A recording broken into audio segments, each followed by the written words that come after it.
Guthrie, and not directed this time at a kidnapper, but to the public. We believe our mom is still out there.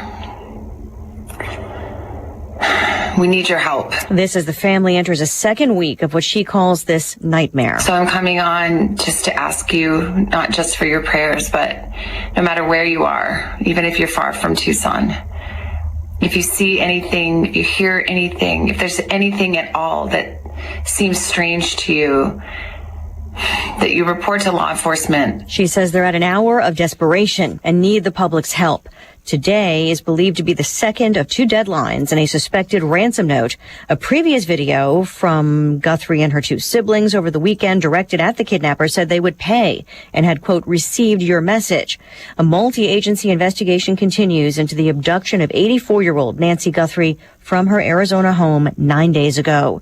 Just getting reports of a school shooting in Maryland. Police in Montgomery County confirming one victim at Thomas Wooten High School. There's no word on that person's identity or condition or any information about a shooter.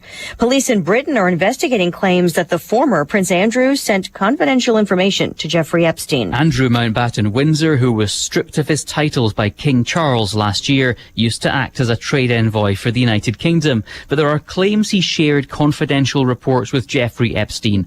A British police force is now looking into these allegations.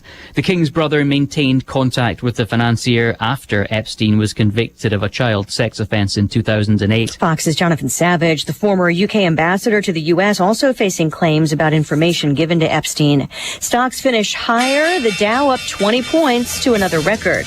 America is listening to Fox News. Hear that? That's Mike. He took ZQL Pure Z's, so now he's sleeping soundly on a Sunday night. ZQL Pure Z's are fast-acting melatonin gummies with a complementary botanical blend to help Mike get the sleep he needs to wake up refreshed and ready to conquer Monday.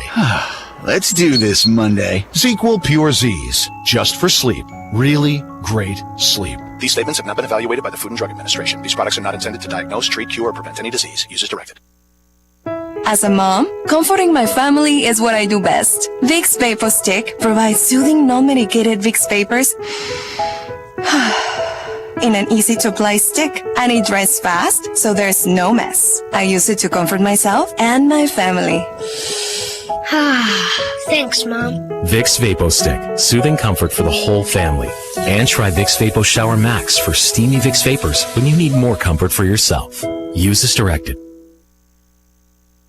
Recapping that message just posted by Savannah Guthrie from the Guthrie family in Arizona, where 84-year-old Nancy Guthrie, her mother, has now been missing for 9 days. Savannah Guthrie, the Today Show host, urging the public to report anything unusual as the search continues.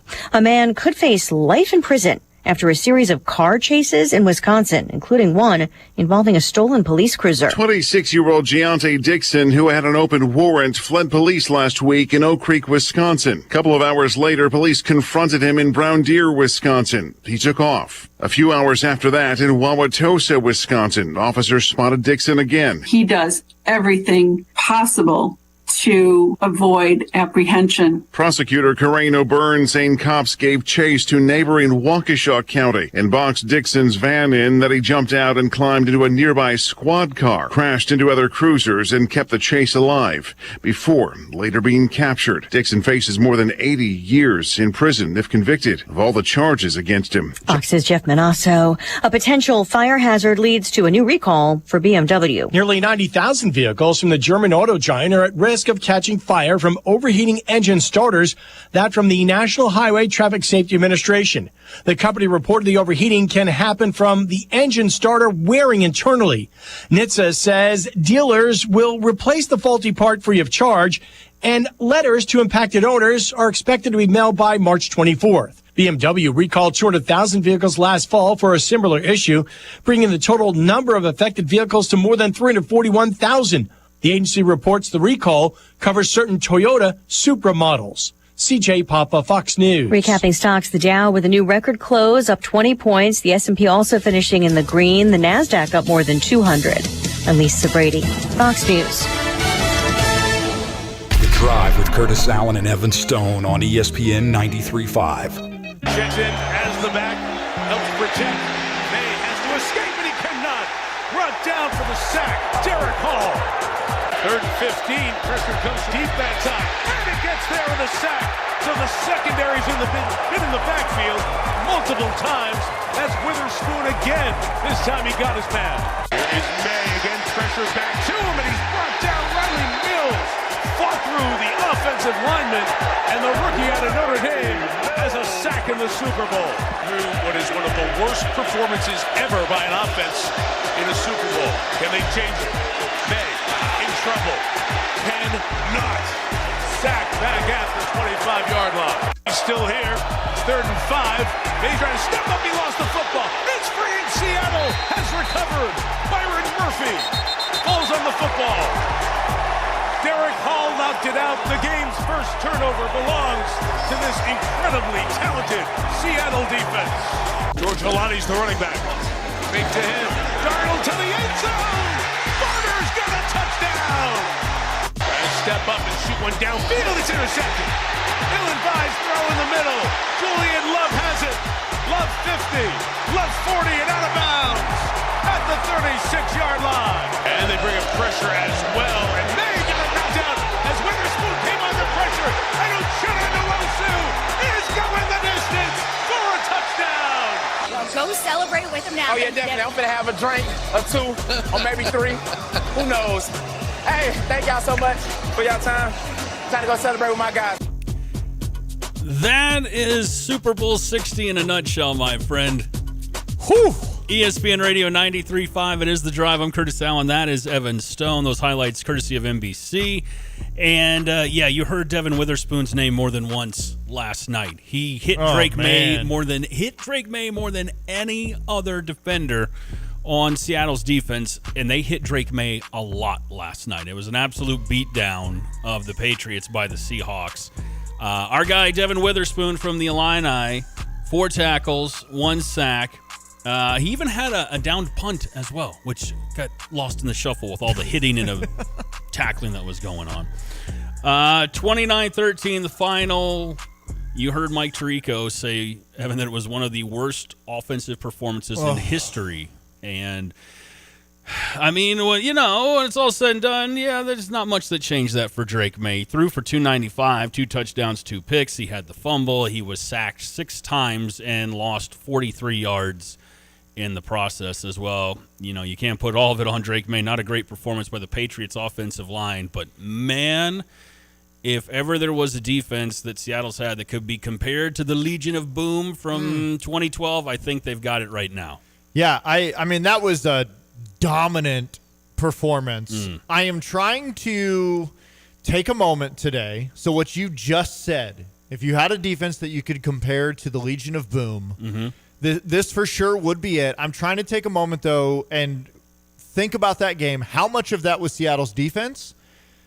A lot of it. But how much of that was New England's offense and an injured Drake May that was a shell of himself? And Josh McDaniels, who was, the play calling was just very interesting to say the least. Yeah, abandoned the run really, really early. Super early. Ramondre Stevenson didn't do a whole lot. We've already got texts rolling in about Saturday's Illini game as well at 217-359-2255. We will talk plenty of Illini basketball today. As you are aware, the men's team had a heartbreaker in Breslin on Saturday. We'll get into all that later.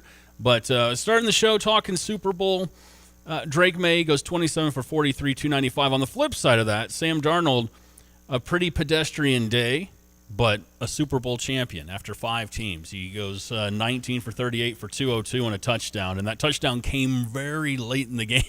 Yeah, I think somewhere like in the middle of the third quarter, I was tweeting these little factoids, Evan, that were like, a kicker has never been named an MVP of a Super Bowl. A team has never not scored a touchdown in a Super Bowl. And those were things that looked... they were on the board. They were on the board at that time, that late in the game. So I think after the first half, Kenneth Walker had pretty much solidified his MVP run. I mean, he had 90-something yards rushing in the first half. Well, that was the thing. It was also like, but if they being the Patriots, if they put one drive together and score, like Kenneth Walker can end up not being the MVP. He ends up running for what was it, 142 last night? Or he had 142 I think total yards. Yeah. Total yards. He had 142. Longest run was a 30-yarder. Did you want to brag about the Gatorade now, or do you want to save that for later? Well, I mean, there's not much bragging. I mean, I told everybody all week it was going to be yellow, it was going to be green. I had some inside sources. I knew exactly what they were going to do, and it was what it was. I mean, the huge goal of last night was Devin Witherspoon. Yeah. An Illini boy just showing out. Kind of disappointed they called that last hit an interception instead of a strip sack fumble, which I wish it would have been. But, I mean, Devin Witherspoon, just to see someone on the biggest stage who's not only dominating but was also a captain, got the defensive post-game interview down by the stage, looks great. I mean, it's just awesome to see an Illinois guy go to the Super Bowl, show out. I mean, we've seen a lot of Illini guys win the Super Bowl. It's not very often that they are one of the stars of the show. He was a star, if not the star on defense last night for the Seahawks, and he provided us with one of the best quotes we will probably ever hear. Go celebrate with him now. Oh, yeah, definitely. I'm going to have a drink or two or maybe three. Who knows? Hey, thank y'all so much for y'all time. Time to go celebrate with my guys, man. Thank you. That's going to be a part of, I think, our Friday toast. Have a drink or two or three. And Who knows? I have it with all of my sources. He cut it off at 3. He had no more than 3 drinks. Is that what your sources told you? He left it at 3. I don't know. So, Lindy, in the words of Brad Underwood, who cares about the Super Bowl in Central Illinois? Bro, Devin Witherspoon is an Illini great and just went off. I care about that. Maybe you're right. Like, I don't care so much about, whatever was going on with the Patriots. I was thinking about this morning. Would the Patriots have had a better shot with Tommy DeVito? Yes. I'm glad you said. Well, no. Wouldn't have been worse. No. Couldn't have been worse. It couldn't have been worse. No, it wouldn't have gone any better for Tommy. But it would have. But it could have given me that dream moment I wanted of him and Witherspoon both rushing towards the goal line if the Patriots had gotten into the red zone at all. That really didn't happen much last night either. 217-359-2255, Jason and Monticello. All right, Super Bowl is over. Who is our new D coordinator? Yeah, hopefully we'll get some more insight in regards to who will be the Illini football team's new defensive coordinator in the next 24 to 48 hours. That would be pretty awesome. Feels like a lot of the social media cues and voices are pointing to one Chris Partridge, but we'll see. We'll kind of wait until it's official. Marcus in Colorado, do y'all know why Witherspoon doesn't shout out Illinois as where he's from during player intros? I don't. I mean, that's just kind of the thing nowadays. He's from Pensacola. He wants to shout out his hometown and give them some love on the biggest stage. I can't necessarily be too mad. I did text somebody last night. I was like, come on, man. Pensacola doesn't need any more love. Everybody goes to Pensacola. Come on. Come on. But it is what it is. Okay. Yeah, we're going to talk a lot about this Illinois-Michigan State basketball game. Well, we don't have to get into it yet because we got 2 guests coming on to talk about it. We're going to spend an hour and a half talking about that basketball game. We don't have any other time to talk about the Super Bowl. I would like to talk about the Super Bowl. We will. I love sports and football. Biggest story of the day is the Super Bowl. But, yeah, we will talk plenty of Illini. In fact, coming up in less than 10 minutes, we're going to talk with Brad Sturdy from Illini Guys, get his perspective on things from Saturday in regards to Illinois' loss at Michigan State. Look ahead to tomorrow night's home game. Also, Tristan Thomas from WCIA3. It's been a while since we had our friend Tristan on. Be good to talk with him. He was on location. He was there. I was following Tristan's tweets, and he was posting stuff on his Instagram story as well. He was courtside. He had a great view of everything that was going on. But, we'll talk with Tristan, not just about that, but also, hey, man, we're in regional, sectional time of the year when it comes to local high school basketball as well. So maybe get a few picks or teams that we should be looking at, programs we should be paying attention to as the IHSA is getting ready for state basketball championships very, very sooner rather than later. It's going to be here in the next couple of weeks. So lots to talk with Tristan about as well. I love it. J Money said Super Bowl was boring. Someone did. My wife sent me a GIF, or not a GIF, just a meme. And it was, the old school Scooby-Doo memes where they pull the mask off. Yeah. And it shows. Who is that mask man? And so they showed the mask was the Super Bowl and they pulled it off and it said Thursday Night Football. It's like, honestly, yeah, that felt like a Thursday Night Football game. in week 5. I'm going to admit something to you. Yeah? So right before you got here, I was talking with our friend Rob Stone, who works here at the radio station, and he admitted to me, he's like, man, I got pretty tired, and I kind of dozed off. And I was like, you know what, man? I dozed off in the third quarter for a little while, and I've never done that during a Super Bowl. But when I woke up, all right, it was late in the third quarter, and it was right when Darnold threw the touchdown pass to Barner, to the tight end, and I was like, hey, I didn't miss anything. All right, but I guess that means the kicker won't be the MVP now, is what that means. That is what that means. Yeah, but I've never done that, so I was like, man, I really am turning into my dad. Like, I got in the recliner, and I had some wings. Had a couple of potato skins, and I was like, "Oh, that's it for me for a while." Now, see, here's the thing. I can understand that. I was pretty amped after the halftime show, though. I was up moving and dancing and grooving, and my kids were going nuts. Got the bodega out there. I was having a great time. So I was awake afterwards. But Jay Money wants to talk about Quad God. Jay Money wants to talk like the Olympics? Is that what we're talking about, the Olympics? Said, let's talk about the quad figure skater. We did have, I don't want to say we broke the story, because Ilion is his name. We definitely didn't break this, but we were one of the first people to tweet out about Lindsey Vohn's injury, and that was because I followed the Olympic stuff like a hawk. They had already kind of put out a story that Lindsey Vonn had been injured. You didn't see the downhill run, that outline. You didn't see the run yet. They still aired it, which I was kind of surprised. It was about an hour and a half before it was actually aired on television. But, yeah, her trying to go down the slope with a torn ACL, and it completely ruptured. It blew out, and she had to be airlifted. So that was something I was like, what? What just happened early yesterday morning when that went down? Yeah. I mean, she broke her leg, and it's what terrible. Her dad comes out today and says, if I have anything to say about this, her career's over. Like, I don't know what the conversations were around letting her ski with that ruptured ACL. Now my wife is plugged into the Olympics. I mean, she's got everything every day. She's got a breakdown of what's happening, what's going on. She was giving me a whole breakdown of that whole thing and said, actually, it doesn't seem like the accident was caused by her ruptured ACL. It was just she was trying to get aggressive and got caught, and so maybe it's not that, but it was brutal. Yeah, she hit the little flags that outline the course. She got caught in one, turned her sideways as she got in the air, and that was it. That was they all get she up wrote. to 80 miles an hour. Yeah, like my kids couldn't believe how fast they were going. Like that was one of the big things that got my kiddos hooked. And they got the drones following them right there. I mean, the Olympics are pretty cool. We're going to get into Olympics this week when we get in between games here. So Lindy says, I get it. If the only game wasn't as chippy and a hot topic, plus got to give you guys crap. What's a Monday morning without Lindy giving us some crap, man? I know. I receive it, Lindy. So, well, here's what we'll do. We call this a tease in the business, and we'll talk a little bit right now. Out of all the guys, Evan, on the Illini roster, why did Jeremy Fears choose to trip Merck? Why him? Listen, Why would you do like? I know. And how did Merck not lose it? How did he keep his cool? By the way, it was so funny watching people on socials and stuff. Like they wanted Jeremy Fears arrested. He needed to do prison time, and I'm like, guys, I just don't. I brought this up a little bit last week that sometimes when you are just there's a fine line between this, and it might be splitting hairs, but there's a difference between intentionally trying to hurt people and get that edge, and sometimes it's just who you naturally are. You have a natural inside piece of your identity, your image, your personality that is always looking for that little edge, no matter what it might look like.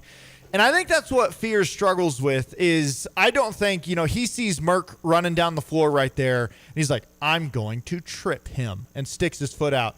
Sometimes I think it's just a natural instinct response where he doesn't even realize he's doing it. And he's like, oh, there he's going. Let's get an extra foot. Let me try and get in his way. And and so people are like, he deserves to spend, 10 years in prison or whatever. I thought he did it in a way, we actually just had a text about this. He did it in a way that wasn't like egregious, obvious. Yeah, that was kicking this dude. Yeah, it was Joe, kind of a whole body thing. Joe in Springfield just hit us up on the text line with that one. No, it was about as, how do I want to put this? I don't think it was an accident. I'll put it like that. But I do think it was done in a way that kind of winked a little bit. I don't think you're seeing too many coincidences with this young man at this point in time. Like, you know what you're going to get. And he's an NBA level talent. He had an incredible game, not just against the Alliance. He's been incredible all year long. He has NBA speed. He hits a different gear on the court compared to the other guys around him. But that doesn't negate, kicking somebody in the groin or sticking a foot out as they're coming up and down the court. Like, he knows what he's doing. Well, man. And if that's a part of his game, that's a part of his game. You know what you're getting. Right. But I am with you. Like, it was Bouchon last week who said, there's no way he's getting benched before this game. Oh, absolutely There not. was no way that Tom Izzo was going to bench him. Kudos to Underwood for that play in particular where he took a look at it. He wanted to make sure the referees took a look at what happened with Merck. But what I don't understand is they take a look at it and they come back and they're like, nope, no foul, no issue. And Tom Izzo is just livid. Like, he's just ripping into the ref for the whole thing. And I'm like, what is this guy so upset about? What do you mean, what's this guy? So you know why that guy was upset. He's always upset. Tom Izzo sucks. That's why you were upset. You know why you were upset. What are you talking about? You know what was wrong with him. Yeah, nothing happened this weekend to change my opinion your thoughts. about Tom Izzo. So, yeah. We're gonna get all into all of that with some guys who were there, who were watching, who got all the ins and the outs of all of it. And I'm excited to break that game down a little bit. Yeah, Not only just, look at it from all angles, how the Illini played, how Michigan State played, what the officiating was like in the midst of that, the atmosphere in the Breslin Center, which was chaos. It was crazy. And now the Illini dropped to 8th and Nebraska moves up to 7th. And Michigan State stays put at 10. That's kind of weird, weird. Go from 5th to 8th by losing a game on the... I don't know, man. 217-359-2255. That's your number for the Max Twin City Recycling text line. Last thing I'll say about it before we talk with Brad Sturdy, and I tweeted this out, and it was just like some perspective on how things ended, including Jake Davis having some serious ice water in his veins to knock down the 2 free throws to send it into overtime. Oh, my gosh. But, yeah, super disappointing loss. It came in overtime at Breslin. Keaton's worst performance. I think it was our guy, the great Kyle Toss, was like, yeah, he's human. We found out that Keaton can be human. And Tommy fouled out. And, yes, there was some not great officiating in there as well. But having said all that, Kylan Boswell's due back real soon. The team did what they did and had that performance in that environment with their guy, Keaton Wagler, really, really struggling. So still a very dangerous Illini team as far as I'm concerned. And who knows if that game's at State Farm Center, how it plays out. Who knows if Kylan Boswell is healthy, how that game plays out. But, those are all things that we can ask ourselves about. And in the meantime, they're moving forward because they got a game tomorrow night. On to the next one. So we'll talk with Brad Sturdy about that next. Any final thoughts before we get Brad on the line, sir? Well, that is kind of the frustrating thing about the you don't get to play him twice. Game ends like that, and it's like, God, I wish we got him once more in Champaign. And you still had you still had Keaton hit that 3 with 10 seconds left. You steal the inbounds. You still have a chance. I wish it wasn't Z that took the last shot, but that's how it happened. But you still had a chance to tie that thing up at the very end. We hot potatoed that bad boy. Yeah, we went did. From Keaton to Jake to Big Z, saying, "What the hell? Why do I have this ball?" It was a wild one. Yes, it was. All right, quick break. Brad Sturdy next on The Drive. In 1925, Bud and B. Reichert founded a small plumbing business in Urbana. Today, nearly 100 years later, A&R Mechanical is still thriving. A&R Mechanical believes in designing, building, and maintaining. As one of the largest and most innovative contractors in the Midwest, their team creates and sustains essential facility systems for iconic structures like the State Farm Center, the Memorial Stadium expansion, the Ubben Basketball Complex, the Smith Football Performance Center, along with baseball, softball, and the Demersion Indoor Golf Facility. I'm Jay Lehman, former Fighting Illini All-American linebacker. As a longtime Champaign-Urbana resident, I can assure you that A&R Mechanical and their contributions have been a cornerstone to this community. Congratulations, A&R Mechanical, on 100 years of dedication, innovation, and community spirit. Design, build, maintain. It's what they've done for nearly 100 years and what they'll continue to do for the next 100 years. A&R Mechanical, celebrating a century of excellence and service. Visit ar-mech.com for more details.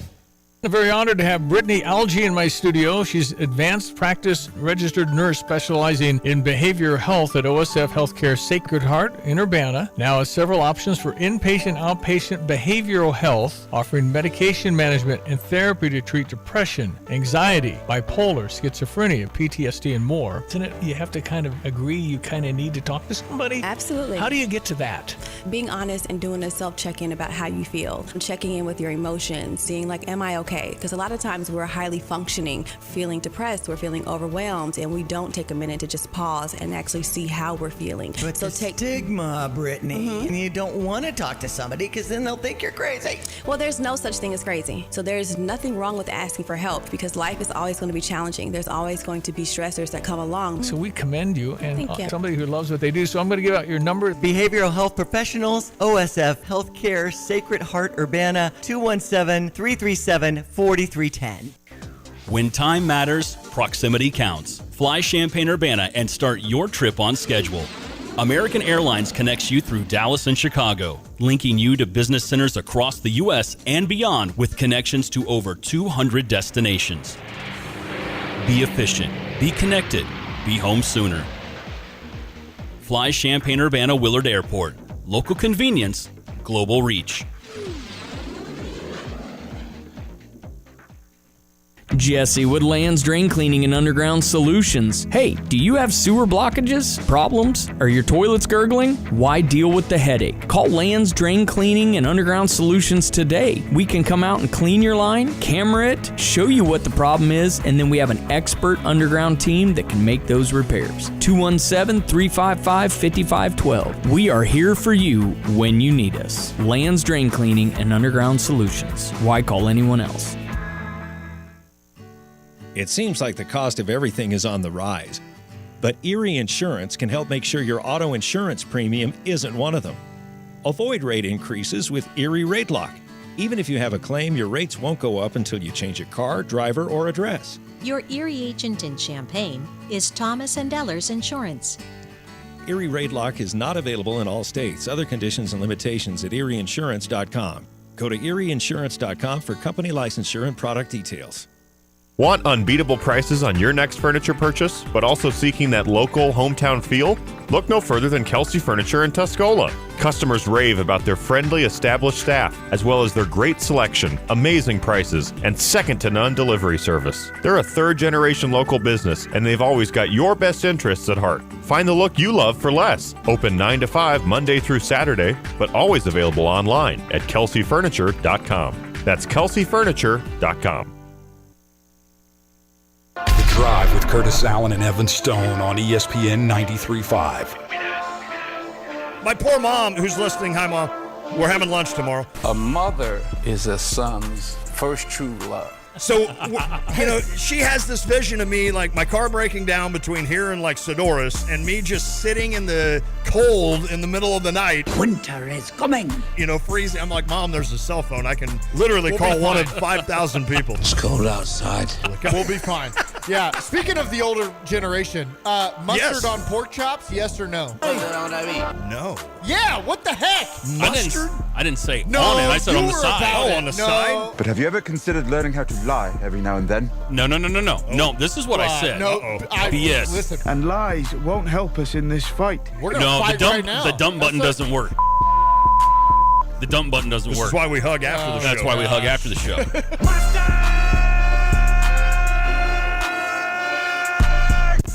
ESPN Radio 93.5. It is The Drive. I'm Curtis Allen. That is Evan Stone. And that little bit from our conversation with Uncle Lon last week. Lonte was in studio. If you missed that, that was a fun little catch-up. See what I did there? Catch-up. Okay, never mind. Cool. Never mind. You can always find that on demand wherever you get your podcast. It is The Drive. Brad Sturdy from Illini Guys on the way in just a few to talk the Illini loss at Breslin on Saturday night. Love to get your feedback as well. Plenty of text rolling in, 217-359-2255. That is the Max Twin City Recycling text line.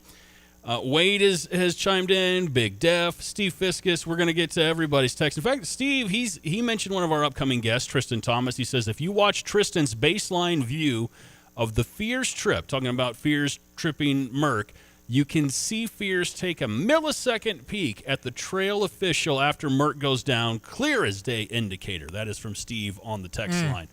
That it was not an accident, sir. Well, I'm gonna. You already got yourself in trouble saying nice things or saying not nice things about Tom Izzo. You're going to get yourself in trouble saying nice things about Fears. You better. No, I would never. No, I texted you this week. I said, nobody wins here. You say nice things about Izzo, people jump down your throat. You say mean things about Izzo, people jump down your throat. Like, what the heck? Yeah, full circle. That's what happened to you and Uncle Lon. Yeah, we're on both sides of this thing. I was like, nobody can win with this. It's really hard to say you can see Fears take a millisecond peek clear as day. I mean, that's pretty quick. And I think it was a physical game. I actually really like what Lindy just texted in. Let's hear what did our guy Lindy have to say? He said, this is voice text. Might be a run-on sentence. That's all right. We're with you. So the gist of what he said is the game of basketball is impossible to officiate right now. And so you watched an Illini team that, oh gosh, I mean, they were called for fouls that they're never called for. Like, that just was so, what's the word, uncharacteristic to watch a game where they were getting called for fouls like these. Hey, 4 turnovers, that's it. A team that doesn't, and they may, and still, you find a way to, that's all connected is what I'm saying. It is. They don't normally have these sort of issues. They continue to not turn the ball over, but I'm sorry, go on. No. Well, I'm just saying, when you look at officiating in today's Big Ten, I think of 2 games. So you had your game on Saturday night at Michigan State, and then you had the game the weekend before at Nebraska. And I felt like the game at Nebraska was a style of officiating that I really like, where they were letting them play. They weren't necessarily calling everything unless it was egregious, but they were letting the freedom of movement on the floor and letting people, get a little, A little what? Little handsy. Little handsy? But they're letting them play. And then all of a sudden you get to East Lansing and you don't know, you don't know what is a foul and what is not a foul because they're so inconsistent. Now, I will never be a guy that says we lost this game because of officiating because that's just not who I am. Even if you have the worst officials in the world, just make more shots. It is what it is, but it does make the game incredibly frustrating when every time down the floor, you don't know, is this a foul? Is it not a foul? Is this legal? Is it not legal? And I don't know how to play. Well, let's ask our next guest what he thought of the officiating and of Mr. Fears and all things in between from Saturday. Brad Sturdy from Illini Guys is on the Dick Van Dyke Appliance World phone line with us. Brad, how you doing, man? I'm good. How are you? I'm doing all right. Great to have you on with us. A heartbreaker at Breslin for the Illini. How big of a deal was officiating versus Keaton Wagler having a very poor performance versus all things in between? Yeah, I mean, obviously it was a game that you can point out a lot of things, whether it's a call here or there, or whether it's a play Illinois didn't make, losing a ball or a lane violation, not grabbing a rebound, those kinds of things.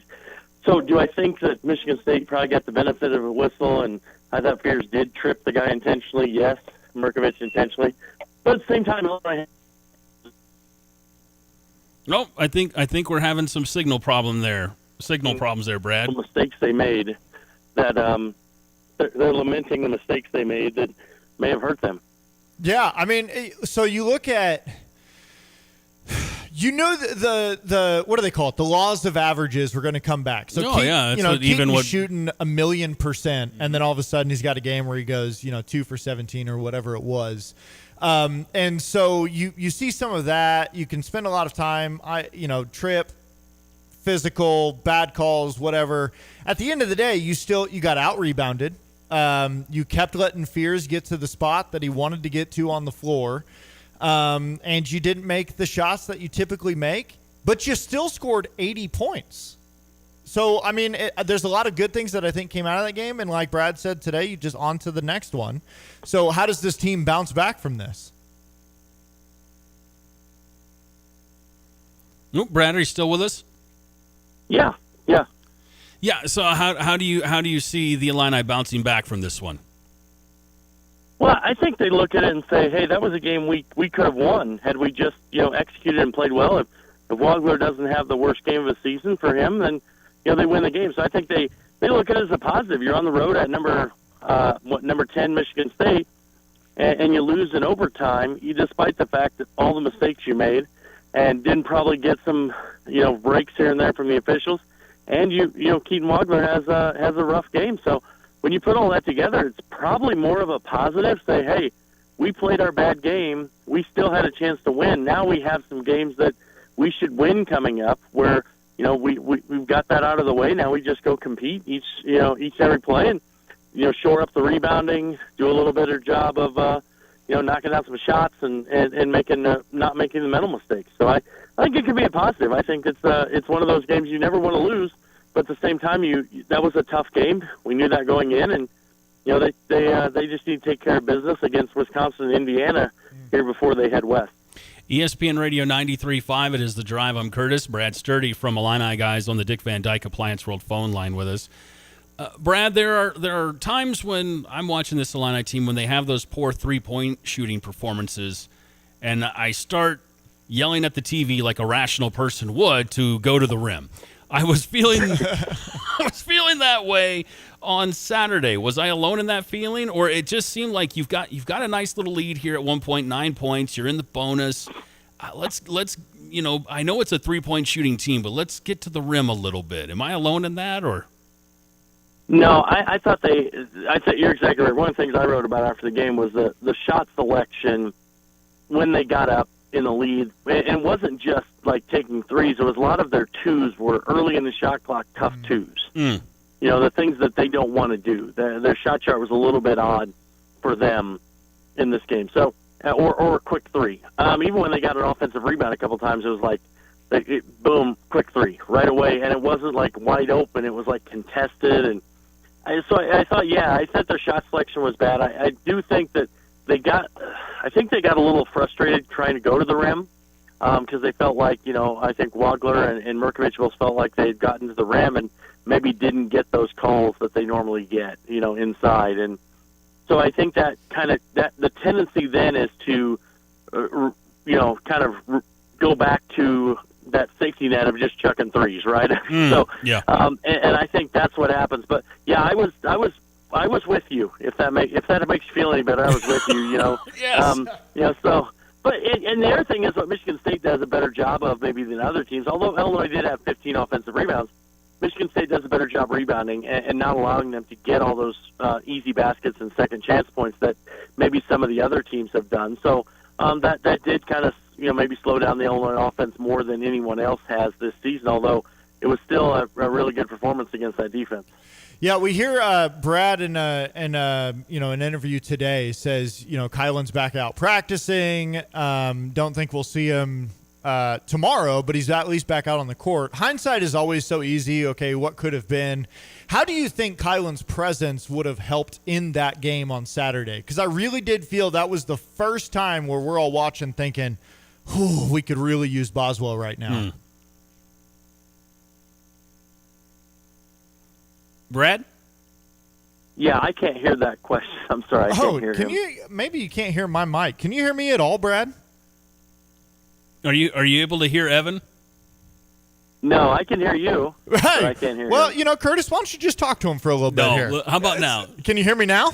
Yes. Hey, what were you doing? Did you have me muted or something? I did What's not going have you on? muted. I don't know what happened. You know what, Brad? Full disclosure, that's about the third question I've asked you, and Curtis has had to relay the question, so we should have known something was going on. I don't know what's happening. So, anyways. Well, then I'm surely it's something I did, so I apologize in advance. Yeah, he's out to get me. So it's because I got the color Gatorade correct, and that's he what didn't, it is. and he's really mad. So, okay, so Coach Underwood today, after practice, he said, Kylan's getting out there. He's practicing. We're not going to probably see him this week, but at least he's out there. Hindsight is easy.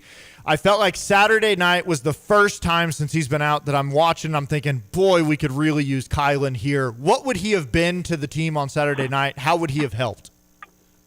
Well, I think that was a very physical game, and he would have helped because he's probably the strongest player on the team. He's physical. He could have helped with guarding Jeremy Fears. That was obviously that was difficult ask, and so I think he would have helped there. I think offensively, his ability to get downhill would have taken some pressure off Wagler. You could have played him off the ball a little bit. I thought Mirkovic did a good job, but I think Kylan's being a veteran, he would have had an easier time maybe finishing against that contact because he is so strong. I think they missed his leadership and in this game as well. And those are, that's one thing. They haven't really missed him since he got hurt in the sense that they're still scoring the ball at a really high level. Because Jake Davis has played well, and Hummerkaus had some nice shooting games, but overall, what you see is that this was that game, that road game against a top 10 team where things weren't kind of going well and you had to kind of battle through, and that's when you need that senior leadership, that veteran, that guy who's got that toughness that he can really help you carry you through that game. ESPN Radio 93.5, it is The Drive. I'm Curtis. That's Evan. Brad Sturdy from Illini Guys on the Dick Van Dyke Appliance World phone line with us. Brad, now that we got the phone fixed for sure, we won't take up too much more of your time. We'll do a couple more questions here. But it's a quick turnaround for the Illini back at home now tomorrow night and playing a Badgers team that, well, they are a Badgers team. I don't know if there's a whole lot you can say Wisconsin does great, but they're not really bad. What do you expect out of Wisconsin? What should fans be watching for tomorrow night at State Farm Center? Yeah, Wisconsin's a dangerous opponent when you think about it because, they've already won at Michigan, and that's obviously a tough place to win. Yeah, so yeah. They're good. Their guards, we remember John Blackwell, of course. He's been good, and they've got those two guards. They are really good players. Their bigs have been inconsistent, and that's where they've kind of hurt. When they get good outings from their bigs, they're really good, really hard to beat. When they struggle up front, then that's when they've been kind of lost some games maybe they shouldn't have lost. So they've been a little inconsistent. I do think Illinois having the quick turnaround might be a good thing, just to get back out on the court and start playing right after that loss. And you just say, hey, we've got to bring it now, and let's find a way to go get it done. And at home, everybody's going to be there. It's going to be raucous, of course, and so it should be a lot of fun. I do think Wisconsin is a dangerous team, especially they shot the ball at a crazy high level at Michigan. So you have to make sure you make them a little uncomfortable on the offensive end. Get after them a little bit defensively, make sure we're contesting at the rim and not getting them, don't let them get going early so they get confidence. But I do think Illinois will score pretty well against that defense. They'll get open shots. Now they just got to knock them down, of course, and that's the hard part, right? Yeah. Easier said than done. I think when you look at this week of Wisconsin and Indiana, I feel like they're the same team. I feel like it's like, okay, let's just knock this week out. But here we go. Jason in Tuscola texted in and said if you had to pick a game to lose, that was the one. Win out and you still win the Big Ten. This is a team that even after all of that, they control their own destiny with Michigan coming to town. And so that is big. I think I said last week, I don't know if this team's going to win out for sure. So go ahead and pick up that loss and jump right back into it. Do you still think this is a Big Ten championship caliber team? Yeah, I do. And, these two games at home are kind of games you really have to take care of business. And then you go on the road, of course, to the West Coast, and that's a tough trip. We know that. Those are teams that are NCAA tournament teams. You're going to have to play well to win out there. But I think this team can. And then you come home and you should have everybody ready to go. They get a few days off before they make that west to east trip. They go from Saturday night to Friday, I believe, that break there. And then they finish up with a really favorable schedule at the end, with a couple of games that they should win against teams that have been struggling. So yeah, they're in a great position. I think these two games are like those, and they're not. I don't think either one of these games are what you call trap games. You're playing Wisconsin, Indiana. But at the same time, there are also games that you really you have to win these games if you want to have a chance to win the Big Ten. And we're assuming that Michigan, Nebraska, whoever is Michigan State, Purdue are going to, they're playing each other. There's going to be other losses. I said, before the season, I thought, if you got 17 wins, you're winning the Big Ten. 17-3, I think, is winning. I think 16-4 still has a chance of a share, even with Michigan only having the single loss, because it's because they do have a tough schedule coming up, and sometimes things are, their upsets happen. So, but I think 17-3 will get Illinois share, and that would still give them one more loss, but it just can't be in Michigan. So they need to beat the Wolverines. Yeah. Yep. Brad, where can everyone find your work with Illini Guys online? Yeah, IlliniGuys.com. We have a lot of stuff on there, from podcasts to stuff, videos, everything. And then also, you can follow me on Twitter, Sturdy32, and get a lot of information there, too. All right. We will have you on again very soon. I promise the phone line will work next time. You'll have no issues whatsoever hearing Evan, even if you don't want to hear him. I promise. No, I was hoping to hear him. I was excited. So Okay. It's all good.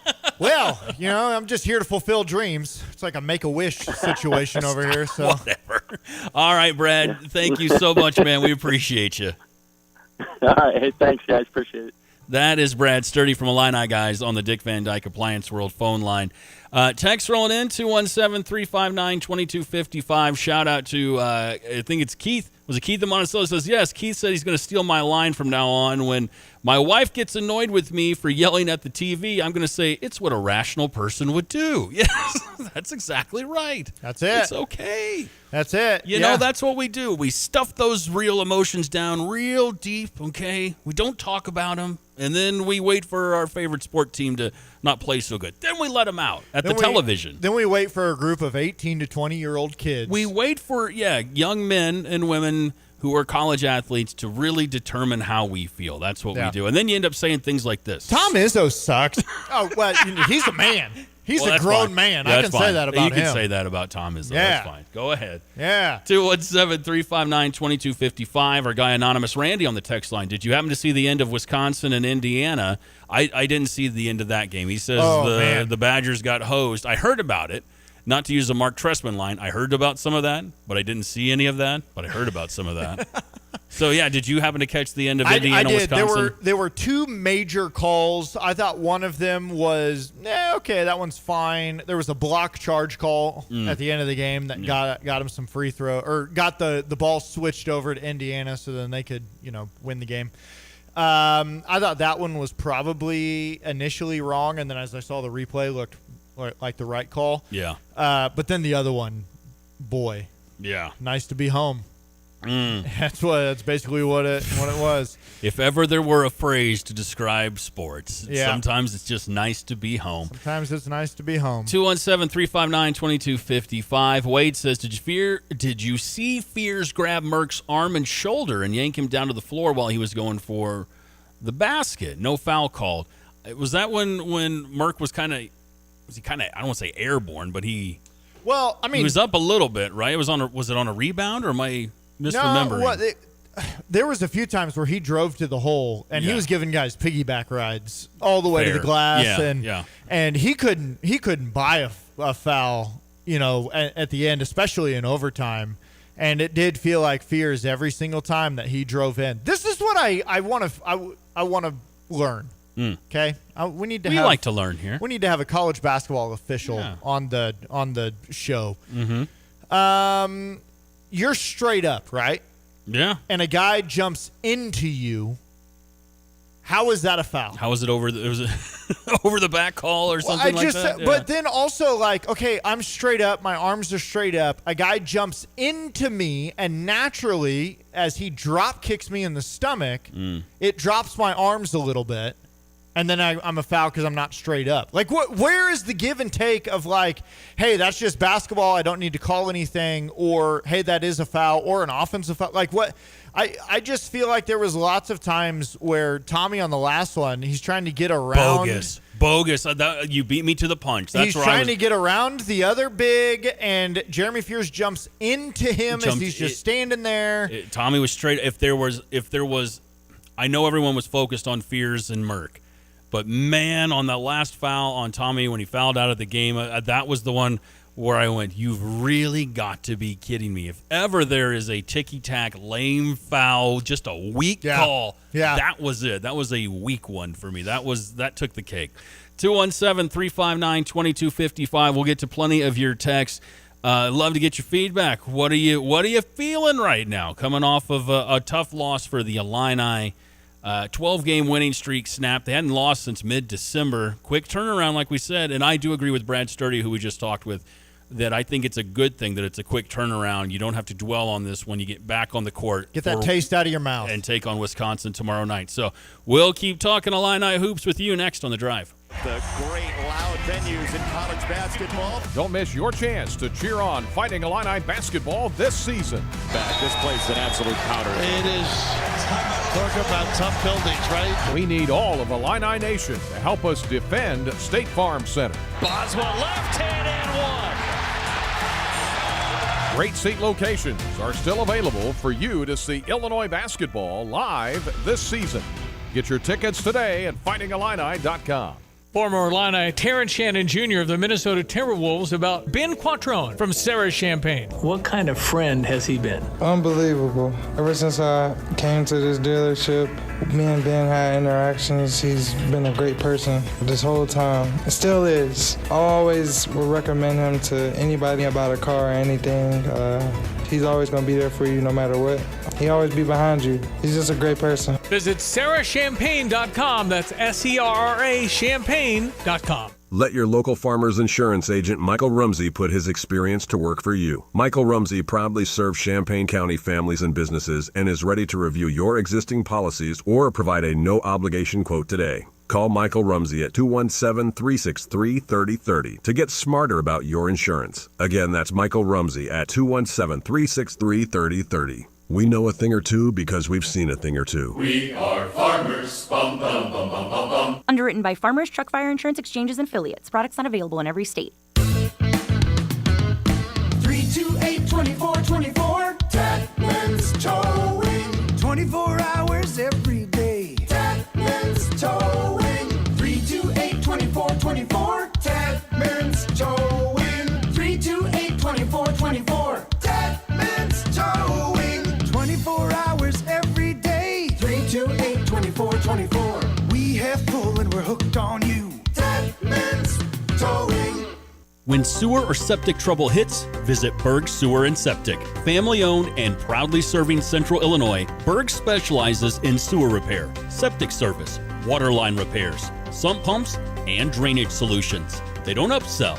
They solve the problem right the first time. From backups to breakdowns, count on Central Illinois' most trusted septic service. Berg Sewer and Septic. Dependable, honest, local. Get a second opinion you can trust. Visit bergtanksinc.com. Flooring Surfaces in Champaign isn't just a carpet store. It's your destination for the latest innovations in flooring. You'll find a curated collection of the best porcelain tiles, fine wool and patterned carpets, beautifully crafted hardwoods, and performance floors made to withstand life's messes. All in a renovated showroom designed to inspire your creativity. Your next floor can be truly stunning. Let Flooring Surfaces show you how at 401 Mercury Drive in Champaign. Flooring Surfaces, your first stop. The Drive with Curtis Allen and Evan Stone on ESPN 93.5. Wagler, 8 seconds. Wagler fires. That's good. Oh, you never know. It's a three-point game. Tries to get it to Fears. It's tipped into the corner and taken away. Davis, Evison for the tie.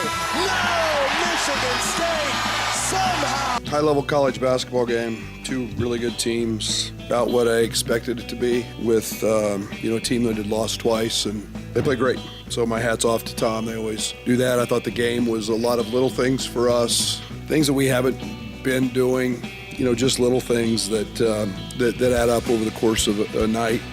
Proud of our guys. I thought we battled, and tonight we didn't shoot it very well. I loved our shots. Thought we got great shots. Didn't go in. So my hat's off to Michigan State, and they got back on the right side of it, and today was their day.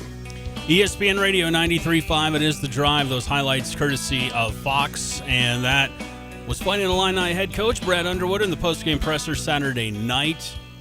Can't disagree with him. I mean, the shot selection was pretty great for the most part from the Illini, but when they're not falling, they're just not falling, man. Yeah, I was going to say I agree with him to an extent. The 3-point shots I saw them taking were good shots, open shots. I thought they got what they wanted. They did what they wanted in a lot of that game. You brought this up earlier, you only had 4 turnovers. That's it. Which is huge at the Breslin Center in an atmosphere like that. You're not forcing it. You're not turning the ball over. But the reason that's big is you're not letting them get fast break up and down the floor. Now, I know that they fast break points. They outscored you like 20-something to 0 or whatever.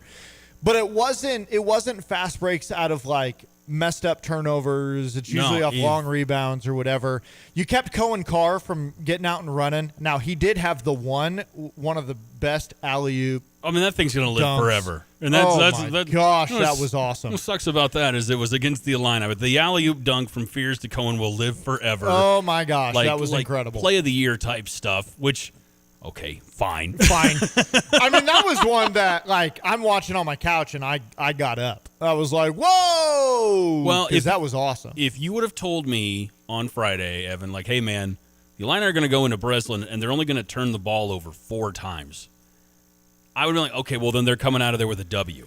And they're going to shoot 84% from free throws. They're going to get more free throw attempts than Michigan State. Yeah. I'd have gone, okay, then this is a win. Here's I've been telling a few guys this. We've been talking through.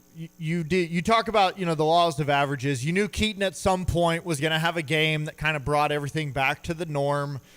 And I would never, ever blame Keaton for anything. I would not. I do feel like in the second half there, he was really trying to get himself going, and he was forcing a lot of drives, and he was driving in on, double, triple teamed and trying to get a shot off and wasn't getting the foul calls and wasn't hitting the layups. And, I mean, it was rough in that second half trying to watch him try and get that thing that thing going. When you're averaging 25 plus a game and your shots aren't falling, it's got to be an incredibly frustrating feeling. And again, I credit our guy, the great one, Kyle Toss, tweeted early in the game, this looks like Keaton might be human after all. So Brad talked about it as well in the post-game presser, law of averages. He was due for not putting up 25, 35, 45 points. He was due for – but – to get to the line the way he did still and be as efficient from the free throw line, that's sort of the balance to it. That's sort of the give and take, right? I thought a couple of the things that didn't go right is, some scouting report errors or whatever. I felt like there's one guy on this team that you don't want to just give up threes to, and that's Jackson Kohler. Yeah. Their big guy. He's shooting 40-something% on the year from 3, especially when he got to that wing spot.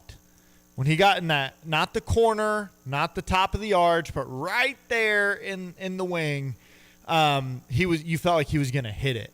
And he got multiple good looks from there where Tommy or Z were kind of playing off of him quite a bit, and they were kind of sagging into the lane because they were worried about, Fears getting into the lane and giving him a couple of those shots. And then we've brought it up a few times, rebounding, which they played a decent amount of zone in that game.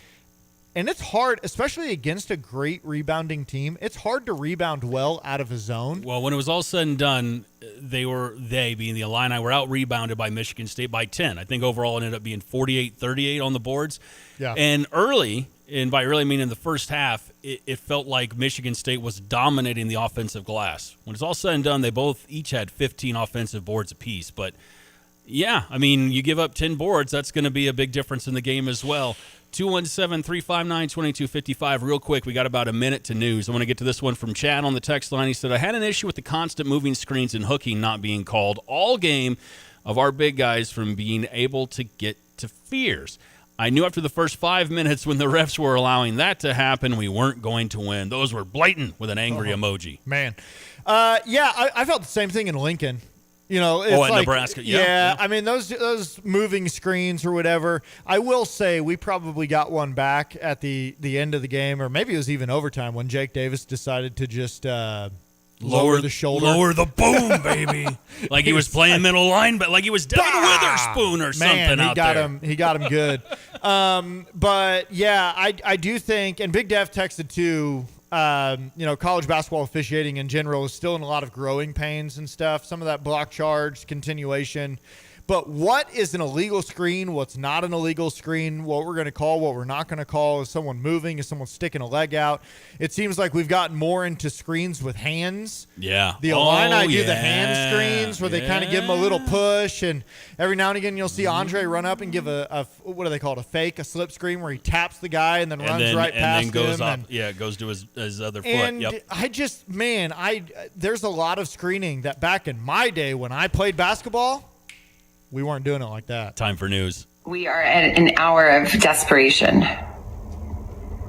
and we need your help. Savannah Guthrie posting a new video alone, urging the public anywhere, not just in Tucson, to report anything that might help on day 9 of the search for her 84-year-old mother, Nancy. I wanted to come on and just share a few thoughts as we enter into another week of this nightmare. This ahead of a deadline today, the second deadline that was set in a suspected ransom note last week. Over the weekend, the Today Show host in a video with her siblings said they had received a message and that they would pay. That, to many people, the message on Saturday appeared to be using language that sort of played into a worst case scenario in terms of the well-being of Nancy Guthrie.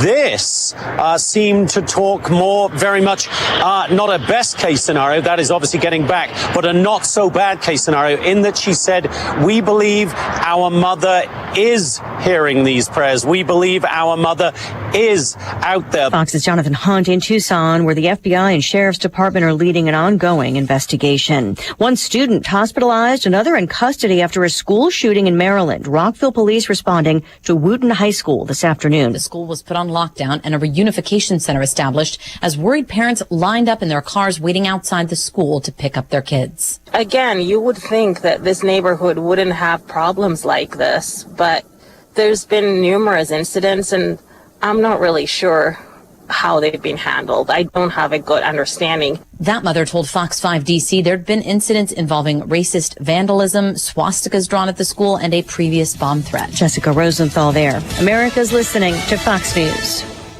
Hear that?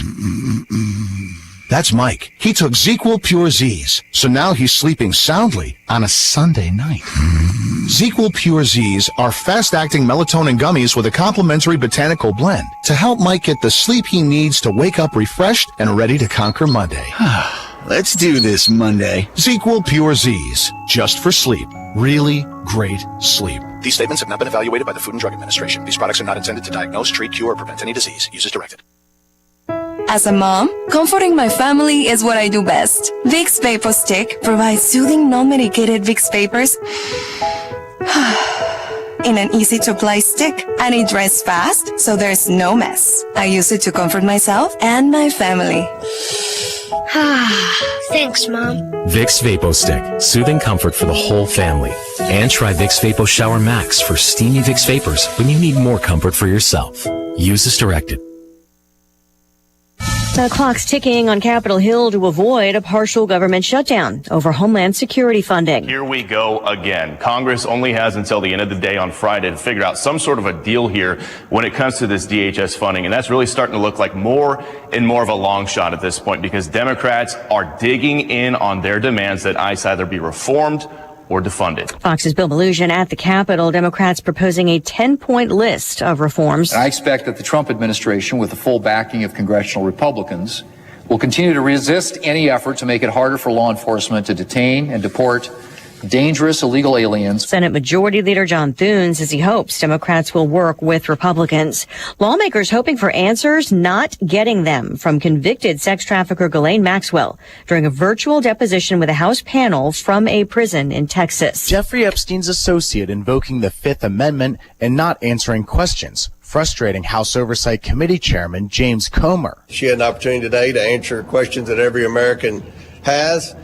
questions that would be very important. The committee is investigating the late convicted sex trafficker and hope Ghislaine Maxwell's testimony will provide key information.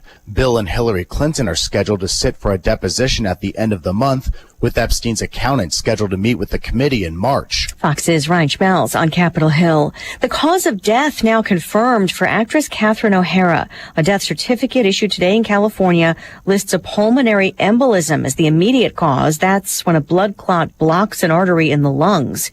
Rectal cancer is listed as an underlying cause. An oncologist saying he'd been treating her since March of last year. Catherine O'Hara was 71. She died at a hospital in Santa Monica on January 30th. Stocks finish higher. The Dow up 20 to a new record close, 50,135. The S&P and the NASDAQ also in the green. I'm Lisa Brady, Fox News. In 1925, Bud and B. Reichert founded a small plumbing business in Urbana. Today, nearly 100 years later, A&R Mechanical is still thriving. A&R Mechanical believes in designing, building, and maintaining. As one of the largest and most innovative contractors in the Midwest, their team creates and sustains essential facility systems for iconic structures like the State Farm Center, the Memorial Stadium expansion, the Ubben Basketball Complex, the Smith Football Performance Center, along with baseball, softball, and the Demersion Indoor Golf Facility. I'm Jay Lehman, former Fighting Illini All-American linebacker. As a longtime Champaign-Urbana resident, I can assure you that A&R Mechanical and their contributions have been a cornerstone to this community. Congratulations, A&R Mechanical, on 100 years of dedication, innovation, and community spirit. Design, build, maintain. It's what they've done for nearly 100 years and what they'll continue to do for the next 100 years. A&R Mechanical, celebrating a century of excellence and service. Visit ar-mech.com for more details. February, the month of love, the month to break up with that junk. 2 Men in a Junk Truck will help you dump that old sofa, nasty fridge, and worn out TV. Don't stay in a toxic relationship with your clutter. Break free. Our friendly crews make the entire process easy. You point, we haul, no judgment. Decluttering doesn't have to be a project. Contact 2 Men in a Junk Truck today and be junk free by tomorrow. 2meninAjunkTruck.com. 2 Men in a Junk Truck. Junk removal made simple. Wouldn't it be nice to visit a car dealership where you didn't feel like you were at an auction? Or didn't feel like you were being taken to the cleaners? I'm going to make him an offer he can't refuse. Welcome to Sarah Champagne. At Sarah, they offer a one-price promise. Every vehicle at a fair price, no negotiation, only the best price. Sarah Champagne, Honda, BMW, GMC, Buick, and Subaru. SERRA Champagne.com. Within the cities we call home, Busey Bank is more than a name. It's a commitment to your dreams. With Busey, trusted guidance is tailored to empower you every step of the way. Whether it's seamlessly managing your finances or planning for your future, Busey is dedicated to your financial success. Busey Bank, building business, growing wealth since 1868. Member FDIC. I've got to clean out this garage. Let's see. What's the cheapest and easiest dumpster service in our area? Here's what I found. The doggy bag. Think she's broken. I'm not looking for takeout. Siri, try again. The doggy bag from Bulldog Disposal in Mahomet. Doggy bag? What's that? If you got junk that needs to go, but you don't want the hassle of having an enormous dumpster delivered, grab a doggy bag, keep it as long as you need. They'll come take it away. For more information, just visit bulldoggybag.com. That's bulldoggybag.com. The Drive with Curtis Allen and Evan Stone on ESPN 93.5.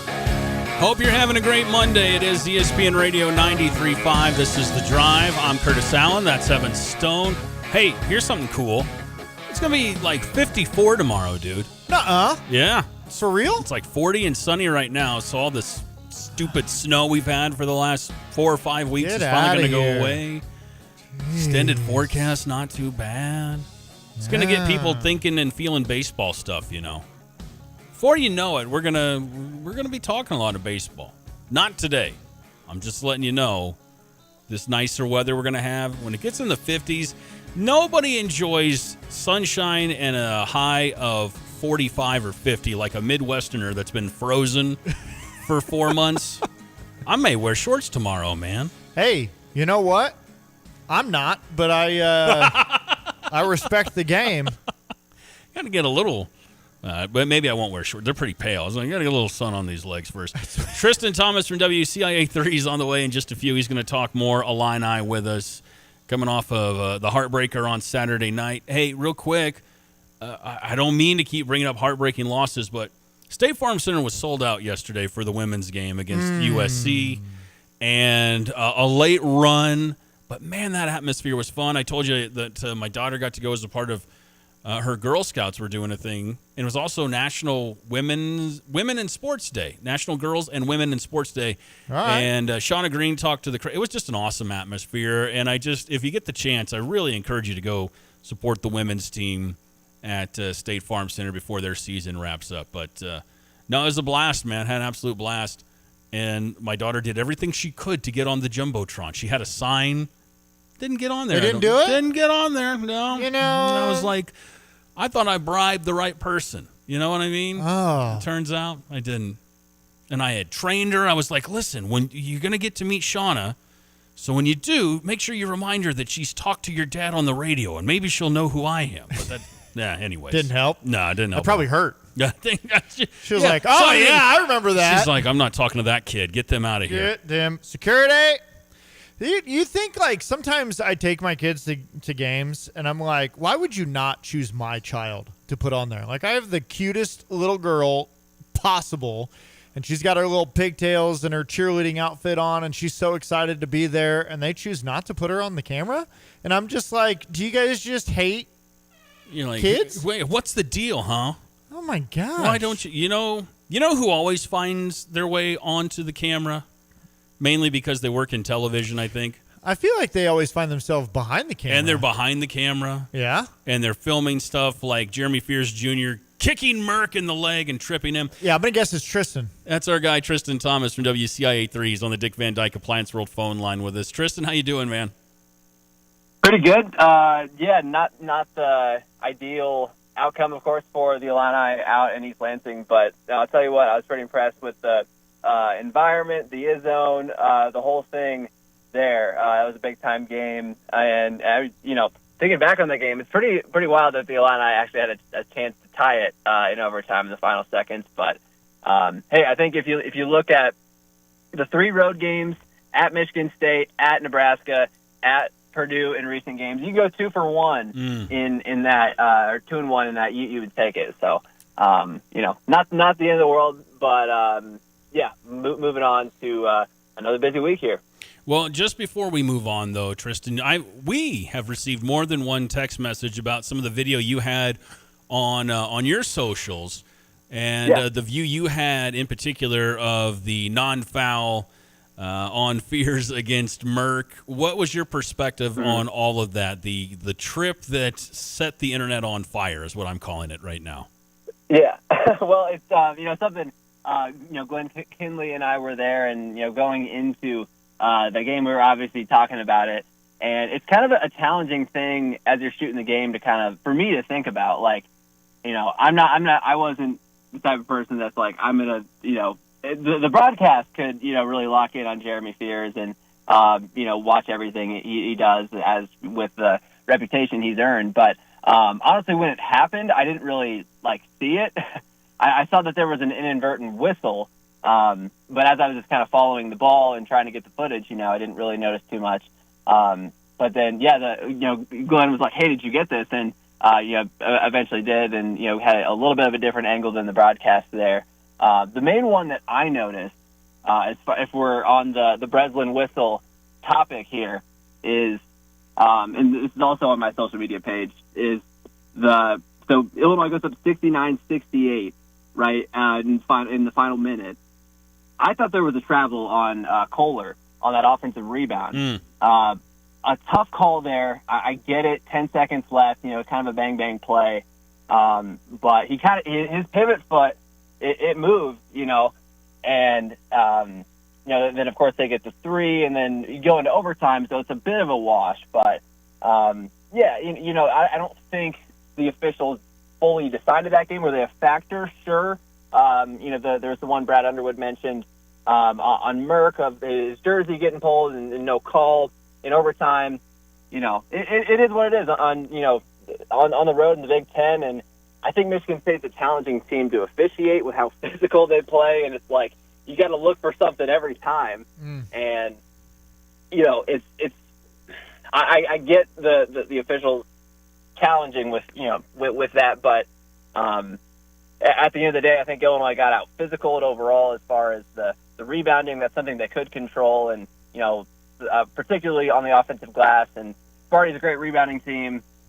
Knew that was going to be, maybe a place where Illinois wouldn't probably dominate as they have in so many games this season. And certainly a game you miss Kylan Boswell. But at the end of the day, regular season game in the Big Ten, you're still in the conference race. Need a couple things to go your way, and that game on February 27th at State Farm Center is still going to be big time. But excited to see kind of how this Illinois team bounces back and gets ready for a couple games here at State Farm Center. Yeah, big week here, and we've talked a couple times now. It's nice just to get it back at it and get that taste out of your mouth tomorrow night right away. I do, you bring up in a game like that, you could, get out the microscope and look at anything that an official or somebody did wrong. But yeah, at the end, it's just make shots, get more rebounds, and you win the game. And so I got to think that Brad felt decently good about the fact that maybe something wasn't stolen from them, but it was up to them. They could have won the game. What was the mood in the post-game presser and the locker room afterwards?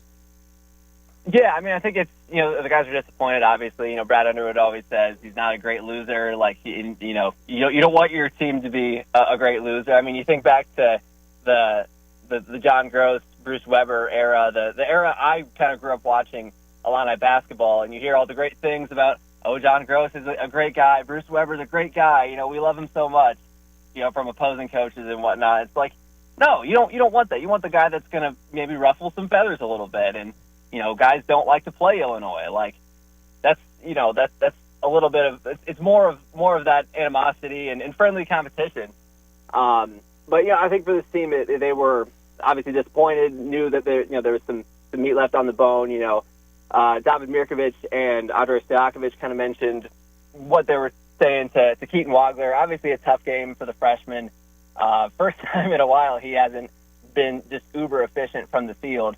But they weren't too concerned about it. They wanted Keaton to keep shooting, and obviously he came up with that last three to get it within three, and then the steal right before the missed three that ended it.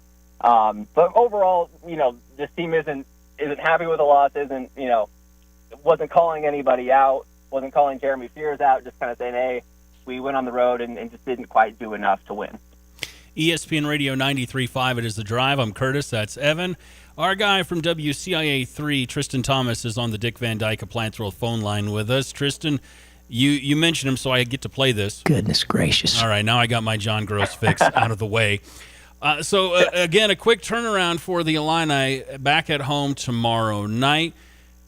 It's easy to say, as we have more than once, get back on the court, get this bad taste out of your mouth. What are your expectations out of this Wisconsin team coming to town tomorrow? Yeah, it's a Wisconsin team on the surface you're not, afraid of. Looking at the ESPN matchup predictor, it's 85% roughly Illinois, and you're a double-digit favorite at home. But I still remember the Wisconsin team the program that won however many games in a row against Illinois. Like, it's always a challenge, and I kind of look at these next four games as kind of like games you're not worried going into, but you could very well slip up in one of these next four before that date with number 2 Michigan, where Wisconsin has played a lot of teams close. You just wonder. Things can always get dicey in a close game late. And then Indiana has been playing some good basketball. I think they're kind of a team that, maybe not the marquee top 5 team in the league, but they can, on their best night, on Illinois' worst night, could win. And then, of course, the West Coast trip, 2 games out there, those teams are not gimmies. We know that with USC last year coming to State Farm Center. And certainly a talented UCLA team. I know they're dealing with some injuries and whatnot. Not exactly what you expected from them preseason. But I expect a bigger game from Keaton Wagler. I think he's going to bounce back. He's just been too steady and too much of a a big factor for this team. And even if, Wisconsin says we're going to take away Keaton Wagler, that'll leave plenty of opportunities for other guys to, open up the offense and spread the floor. It was just a case of just a bad night, a bad shooting night. And we haven't seen that too often from this Illinois team. So really expect them to bounce back and just come out ready to play, come out with some fire, certainly. And, I think nothing does that quite like a loss. And I think we'll see that. Yeah, I mean, Saturday was such a tough game that the Illini lose that game at Michigan State and they move up in the net. So they go from 5th to 4th in the net rankings. And so, like I said, big week this week. You've been in the press conferences. You've heard Brad talk a few times. Do you have any sort of an update on Kylan? Do you feel like you understand when he's going to be ramping to get back? And have you heard anything new there? Yeah, so I heard a little bit from the press conference today, meeting with the media. I believe he practiced today. I saw him at Michigan State. Was nothing on his hand. Wasn't really shooting or anything. I just saw him on the court beforehand. But sounds like he's getting closer and closer, and seems to be progressing in the right way. It doesn't sound like he's going to play tomorrow. That sounds like that's off the table. But it seems like he's progressing and getting close to, maybe being, I don't know if he's at practice. I don't know how much of a full half participant he is, but it sounds like, sooner rather than later, we're going to see Colin Boswell, getting closer and closer to getting back on the court. Tristan, I got to ask you a question, switch gears real quick, and talk a little local high school hoops with you. We're getting into that time of the year with regionals, sectionals, and pretty soon we'll be talking about, the state tournament again, which is, it's crazy to think that's here. So tell us about your coverage and some of the teams that you think maybe folks in the community should be paying attention to. Well, yeah, the high school basketball season has flown by, too. It's kind of, you just, every day at full speed we're going here. The team 1-1 that has just stood out to me so far has been MacArthur over in Decatur. The Generals, 26-1 on the season, and they're just a force. They've got so many different weapons. They're a team that'll press you. They can turn you over. They've got a lot of athletes, and Tyshawn Clemens, their leading scorer, he gets like 18 a game. They got shooters. They can really just come at you from a bunch of different angles. So there's one team that I'm like, I can see them, making a run to state finals. It would be the Generals. They've got quite a squad. I mean, a couple other teams to look out for. Teutopolis, the Wooden Shoes, always have got a great basketball program. They seems like they're always making a run throughout regionals and sectionals, and they've got another good team as well. And a team they beat earlier in the season, Unity. I said before the season, you got to look out for the Rockets. They got a lot of experience, and maybe it took a minute to ramp up a little bit after that football run and just a quick transition right into basketball season. But they're another tough team, and just so many athletes, and that's just going to be a fundamentally sound, good team. I'd say the thing to follow, and a thing definitely worth mentioning over the weekend, Neil Alexander, longtime head coach at Lincoln, became just the second boys coach in IHSA history to reach 1,000 career wins. Pretty special stuff to see 1,000 career wins. You see some coaches get 200. I believe the coach for Oakwood just got like 600, but 1,000. That's decades and decades of wins stacking up together. And I know my coworker Courtney got a chance to chat with Jeff Alexander, his son, and so some good stuff coming on air online from Jeff about his dad, and I'm sure the influence he's had in his coaching career growing up. But yeah, a great story, and we'll certainly look to get something set up there, and hopefully get more spotlight on that, because it's pretty cool to see a big time milestone like that. I mean, quadruple digits. That's unreal. Quadruple digits. That was my nickname in high school. Okay. No, all right, it was. so. Okay, so we that's pretty cool stuff. You look at this week real quick, Illini basketball, just for you. We get Wisconsin, we get Indiana. Then next week, Wednesday, starts the West Coast trip. What do we need to do to get WCIA 3 to send you out to Southern California? Ooh. Boy, that is above my pay grade. Not totally sure what our travel plans are there. I show up to the games I'm assigned to, and usually don't complain. You know what it'll take? It'll take paying some quadruple digits to get him out to a little California. quadruple digits. Yeah, that's what it'll I'm take just to get saying, him out there. I think we pitch it as like a WCIA reality show. Ooh. Let's rent Tristan and me and Curtis a nice little Prius. Okay. And we're gonna drive from Champaign to Los Angeles. Oh God. And we're gonna record the whole thing. Put GoPros on our heads. I think I'm in. Do we need a GoFundMe? What do we do to make this happen?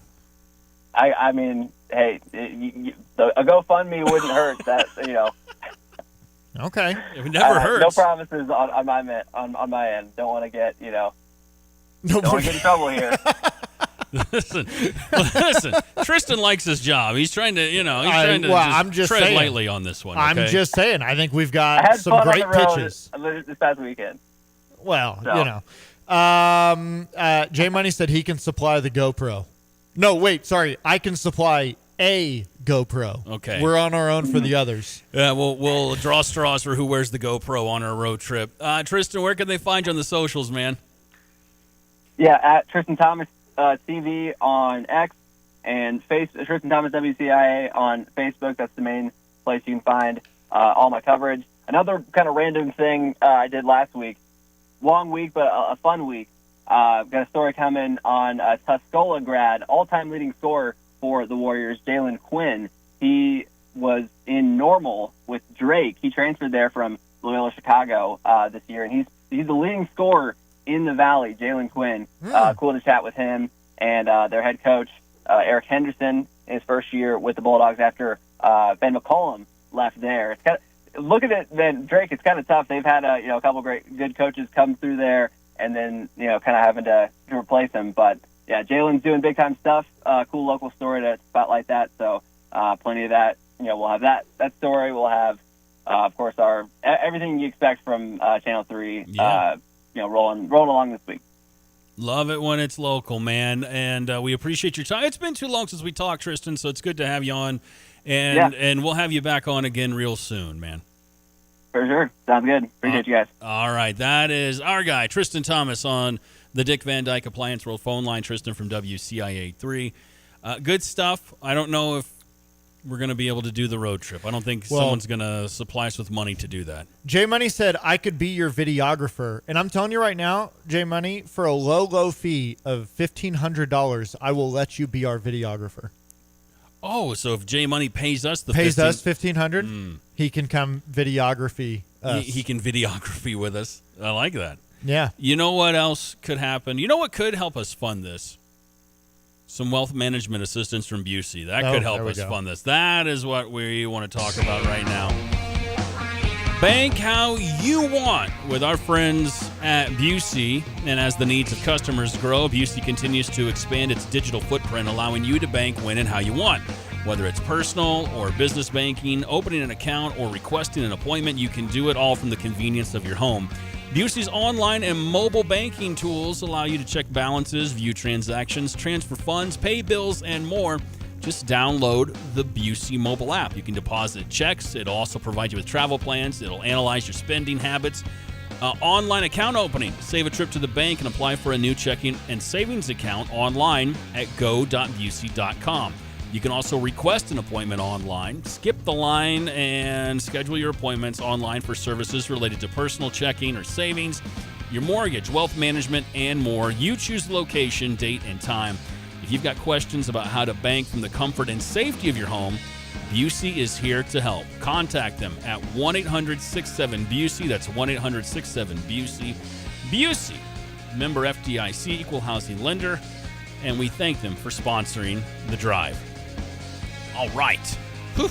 Now I feel like we can afford the road trip. You know? Who's driving? Are you a good driver? Well, that'll be part of it. You going to make Tristan drive? It's a Prius, so somebody has to sit in the back. Well, I think we can drive from the back seat. Who's the tallest of the three? You're the tallest. Oh, for sure, me. Yeah. How tall is Tristan? I'm about 6 feet tall. He'd be the shortest. All right, we'll put him in the back. That's fine. He's the youngest, too. He's got to get back there. He's young and healthy. He'll be fine. Yeah. Lindy texted in and said, I don't know what the road trip is. Where did it go? Not sure what the road trip is, but I'll happy to be DD for it. Lindy, you're our guy, buddy. Well, I have found out that there are, I think when you go from here to there are at least 3 states that have the open container laws. Oh, Lord. Where the passengers are allowed to have an open container with them, just not the driver. This sounds like a Matthew McConaughey movie. So, just saying. Just saying. All right, quick break. More Illini talking. Hey, we got to check out and see how our prop bets did from the Super Bowl, man. I know I didn't win the Gatorade one. I don't think. Yeah. I had a rough one, quite frankly. I wasted at least $7 yesterday. We'll talk about that next on The Drive. Let your local farmer's insurance agent, Michael Rumsey, put his experience to work for you. Michael Rumsey proudly serves Champaign County families and businesses and is ready to review your existing policies or provide a no-obligation quote today. Call Michael Rumsey at 217-363-3030 to get smarter about your insurance. Again, that's Michael Rumsey at 217-363-3030. We know a thing or two because we've seen a thing or two. We are farmers. Bum, bum, bum, bum, bum, bum. Underwritten by Farmers Truck Fire Insurance Exchanges and Affiliates. Products not available in every state. Good morning, First Federal Savings Bank. How may I direct your call? Speak with friendly, real people during lobby hours. It matters when you call First Federal Savings Bank of Champaign-Urbana. A real person located at the bank, not a recording, answers your call during lobby hours. Personal, friendly service makes a difference. 217-356-BANK. Thank you for calling. Have a great day. Rated 5-star superior by Bauer Financial, Inc. Fast, friendly, and local with local loan decisions and underwriting. Member FDIC, Equal Housing Lender, NMLS 435120. There's a new way to stay connected with the Urbana Park District. Just send a text. Got a question or a comment? Text us and we'll reply within 1 business day. And now you can follow your interest. Sign up for text alerts about programs, events, and weather updates. Choose as many interests as you'd like. It's quick and easy. Just visit urbanaparks.org and tap Text Us or Follow Your Interest. Urbana Park District. You belong here.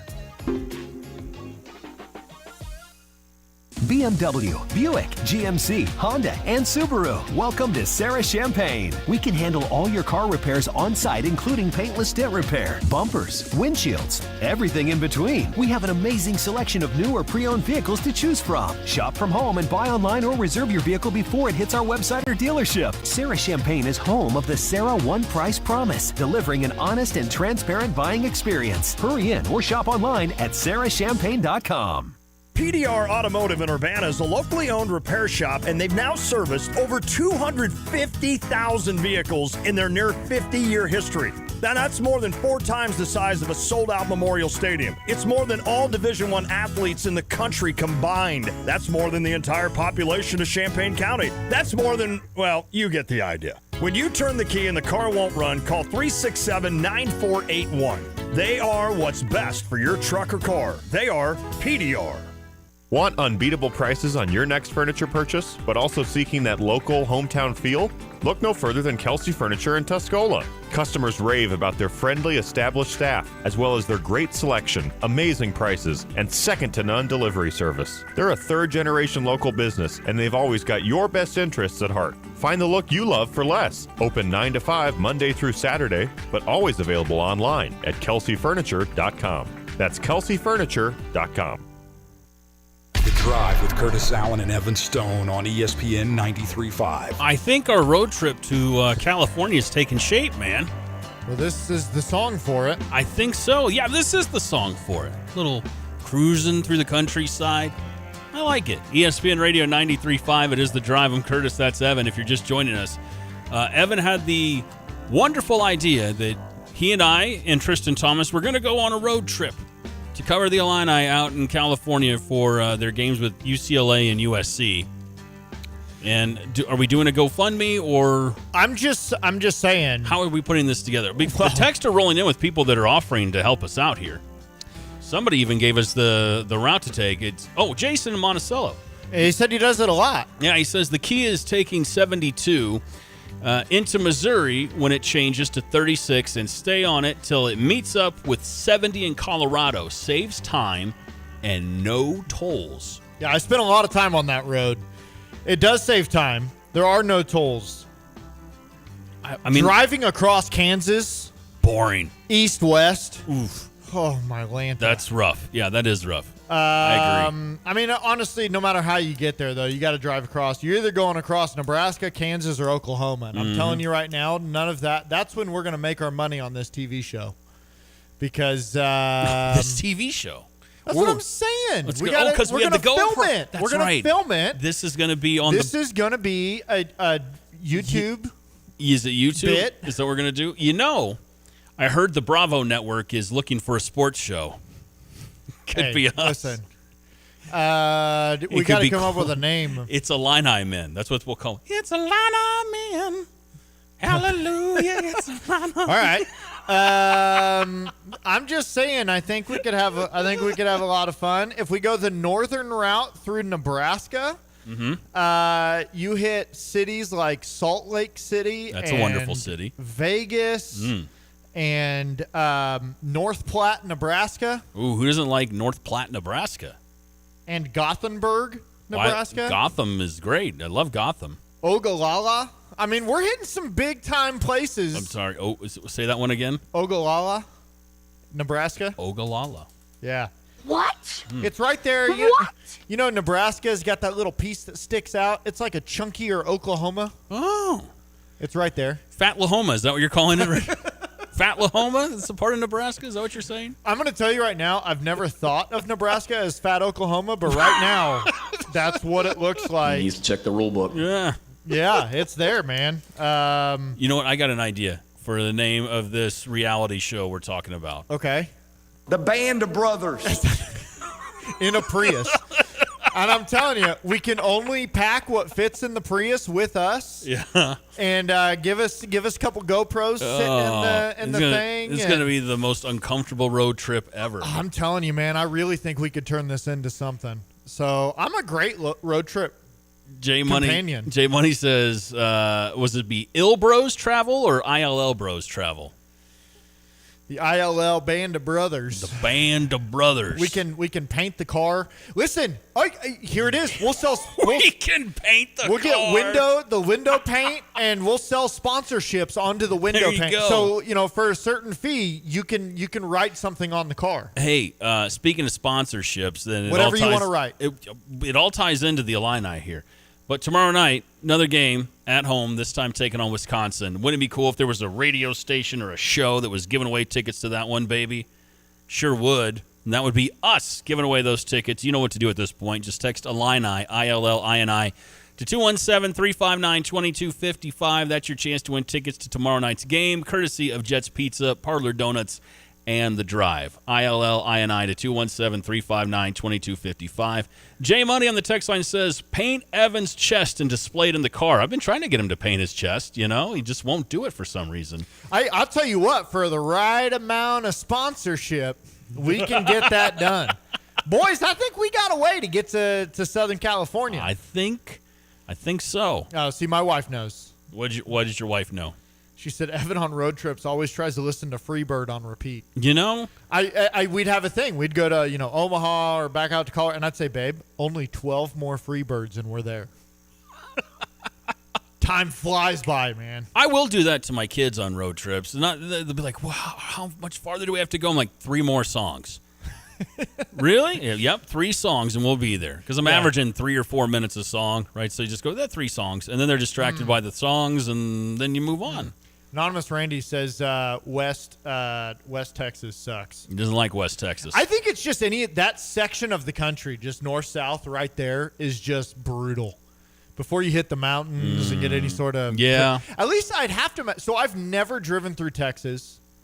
I've driven through Nebraska and Kansas. Mm-hmm. I've never driven through Texas. I'd have to think at least in Texas you get like the oil rigs. Am I thinking too much into it? Maybe. It's kind of like cool, like dry, like I'm in a Western movie.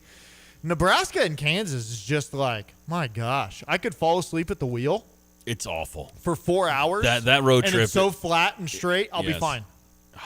Well, I'll be fine. My best friend, he's a colonel in the Air Force, and earlier in his career, he was stationed out in Kansas. And one of the cool things that he got to do is like he'd get to go to Chiefs games, right? They'd send him to Chiefs games, and this is like the Mahomes is becoming a star kind of thing. But there was a couple times I went out there to visit him, and I drove, and Missouri's Missouri, but once you got to the state, once you got to Kansas, this was misery. What am I? I should have flown. I should have flown. West Nebraska is a wasteland. Yeah, sure. Yeah. Also, Fat Lahoma, as we called it earlier. Fat Lahoma. Thanks for pointing that out. Fat Lahoma. Who knew? Man, you learn something new every day. Yeah, well, you invented it. Man, I can't wait to have Robbie All on. because the Illini are going out to California, and we talked to Tristan from WCIA3. Now we got this whole thing happening. We got listeners involved. People are offering to, provide us with snacks and a so GoPro excited. camera. Yeah, this I'm is so good. excited for this. Mhm. Yeah. My wife also vetoed painting my chest. No, no wives are involved in this whatsoever. So yeah, it's gonna be, unless she's on the road trip with us, it's gonna be real tough once Tristan starts painting you up, buddy. Once you start to, no. Yeah, won't be there with us. Tristan's like, what the hell? No, buddy, you got to do it. You're painting up Evan. It's already decided. Matt and Yeah. Sydney, the Air Force has the worst duty stations out of all. Matt, where did that come from? Well, because I was talking about where my best friend was stationed out in Kansas. Okay. I got you. And my dad used to talk about that too. My dad was an Air Force veteran, and he talked about some of the not great stations, just kind of boring places. However, he did tell me though one of the coolest things that he got to do was after he served in Vietnam. A lot of vets. This is kind of like right at the start of the GI Bill, but it was like they got the opportunity to either go on a vacation, I think he said to Hawaii or Australia. And the old man chose Australia because he got to serve with some Aussies, and he said it was the greatest. They were the wildest people. And so he went to Australia, and he talked about how awesome their base was down there and all the sightseeing he got to do. Got way off subject from our road trip, but maybe we can find a way to get the Illini to go play a basketball game in Australia, and we can go to that. How about that? That'd be dope. I'm sorry. I'm distracted right now by we have the Olympics on. You can't be distracted. Look at this thing. I'm not looking. We're doing a radio show. I'm doing a the show. Ski jumpers. I'm not going to stare at the TV. I'm not telling you to stare at the TV, but you can talk about it. Show. What happened on the TV? It's the ski jumpers where they go down. They don't have any poles or anything, and then they go down and they try and jump as far, but they flatten themselves, and they look at him flapping his hands. I'm just telling you, like that's. I like crazy, the sound man. effects. I don't need to turn. I'd rather just listen to your sound effects. Anonymous Randy said, "Hope you are prepared to pay several $100 for a hotel." We're sleeping in the Prius, Randy. Yeah, dude. Well, we already established that. Yeah, we can only buy what we raise money for. Mm-hmm. So right now we have someone offered up $100 for drive-through food, and that's all we got. I thought that was Anonymous Randy that offered up the money for. Was that him? I think it was Randy. I'm just saying we don't even have a Prius yet. No, we don't even have that yet. Heath on the text line says, starting to sound like another Dumb and Dumber sequel. Maybe, but funny. How about that? But funny. Because the other sequels were not. That is correct. That is correct. So I just think it'd be a good time. It'd be a good time. We talked about going into our previous break if we were going to discuss how we did on our Etched in Stone prop bets. And you won the Gatorade, I know that, but I didn't have anything that hit yesterday, man. Did you do okay? Did you have anything that hit for Super Sunday? Well, that's what I was doing. I was pulling that up. I did have a couple of good ones. Because I was telling you that I had just a ton of like fun, throw it out there, see what happens. Yeah. Face ID. But I did lose quite a bit of them. So I took the Patriots to have the longest kickoff return in the game. We agreed on that one. They sure did have a lot of cracks. They had a lot of them. So that one hit. Ramondre Stevenson to get 35 rush yards in each half. Did not hit. No, it did not. That was ugly. They abandoned the run so fast. Super early. And I stayed away from that one, yeah. So that one got me. Kenneth Walker to have 100+ yards and 1 touchdown. That one hurt. And he had the touchdown, and they called it back for holding. They took it away, yeah. So that one was rough. Both teams to have a field goal of 34+ yards. That one hurt. That didn't hit? The Patriots didn't kick a field goal. Oh, that's right. They didn't. They just had the 1 touchdown. Duh. So, yeah, that one hurt. I took any punt to result in a touchback.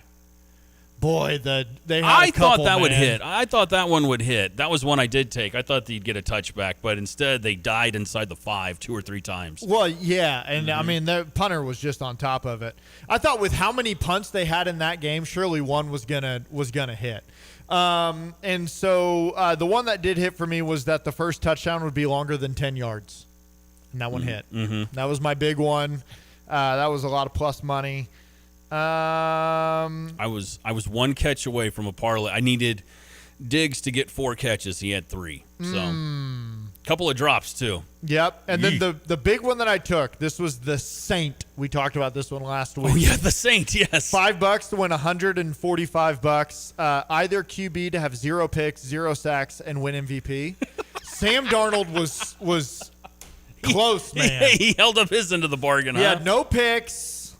But he had 1 sack, and I really feel like if he could have had like one more big throw, he might have walked out with MVP. He would have been in business. So 217-359-2255. Feel free to chime in on the Max Twin City Recycling text line. We are due for a quick break. Do you want to do a real Etched in Stone for tonight? I do have a couple picks for tonight. Okay. I know it's always kind of a blah one when you come out of the Super Bowl, so we'll do some Etched in Stone next on The Drive. Since we opened our doors in 1868, Busey has fostered deep customer relationships and vibrant communities, embodying a legacy of partnership and progress. With multiple lines of business, we provide a range of financial solutions tailored to your needs. From digital banking to planning for retirement, Busey is here to help you achieve your financial goals. Busey Bank, building business, growing wealth since 1868. Member FDIC. You have money laying all around your house. You just don't know it. And no, I don't mean selling your great-grandma's good china. I mean all the old metal items you don't want to use or get rid of. Don't pay someone to haul it away. Bring it into Max Twin City Recycling and get paid to have it taken off your hands. They love new customers and are more than willing to walk you through their process step by step. Come check them out at 2808 North Lincoln Avenue in Urbana. Starting it over is what we do at Max Twin City Recycling. The great loud venues in college basketball. Don't miss your chance to cheer on Fighting Illini basketball this season. Back, this place is an absolute powder. It is. Talk about tough buildings, right? We need all of Illini Nation to help us defend State Farm Center. Boswell left hand and one. Great seat locations are still available for you to see Illinois basketball live this season. Get your tickets today at fightingillini.com. There is one name you need to know in car repair in the central Illinois area, and that's John Marshall. John is the owner of PDR Automotive in Urbana and makes it his mission to know that your car will start when you come to pick it up. John strives for a repair in the most efficient time possible and is the right person to take care of your car. From tires to engine to electrical to the simple oil change. Trust in John at PDR. 1008 North Cunningham in Urbana. John's team will take care of you like family.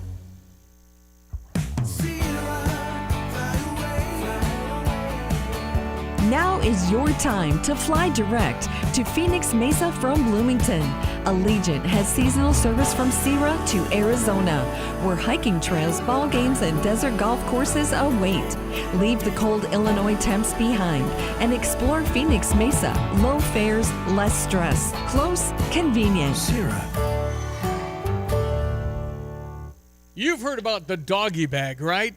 From Bulldog Disposal Muhammad, a 6 cubic yard canvas bag that can be used for easy cleanup instead of a big dumpster. The one-time use bag is now available and you can save the delivery charge.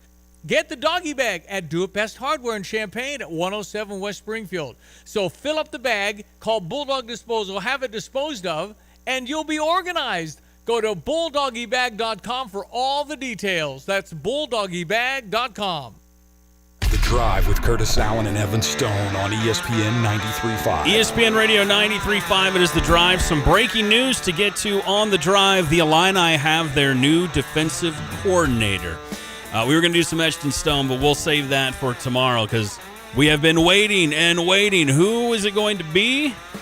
Bobby Hauck has been named defensive coordinator. Just came across the newswire. One of the winningest head coaches in college football was named Illinois' defensive coordinator. Brett Bielema just announced. Houck's contract pending approval by the University Board of Trustees.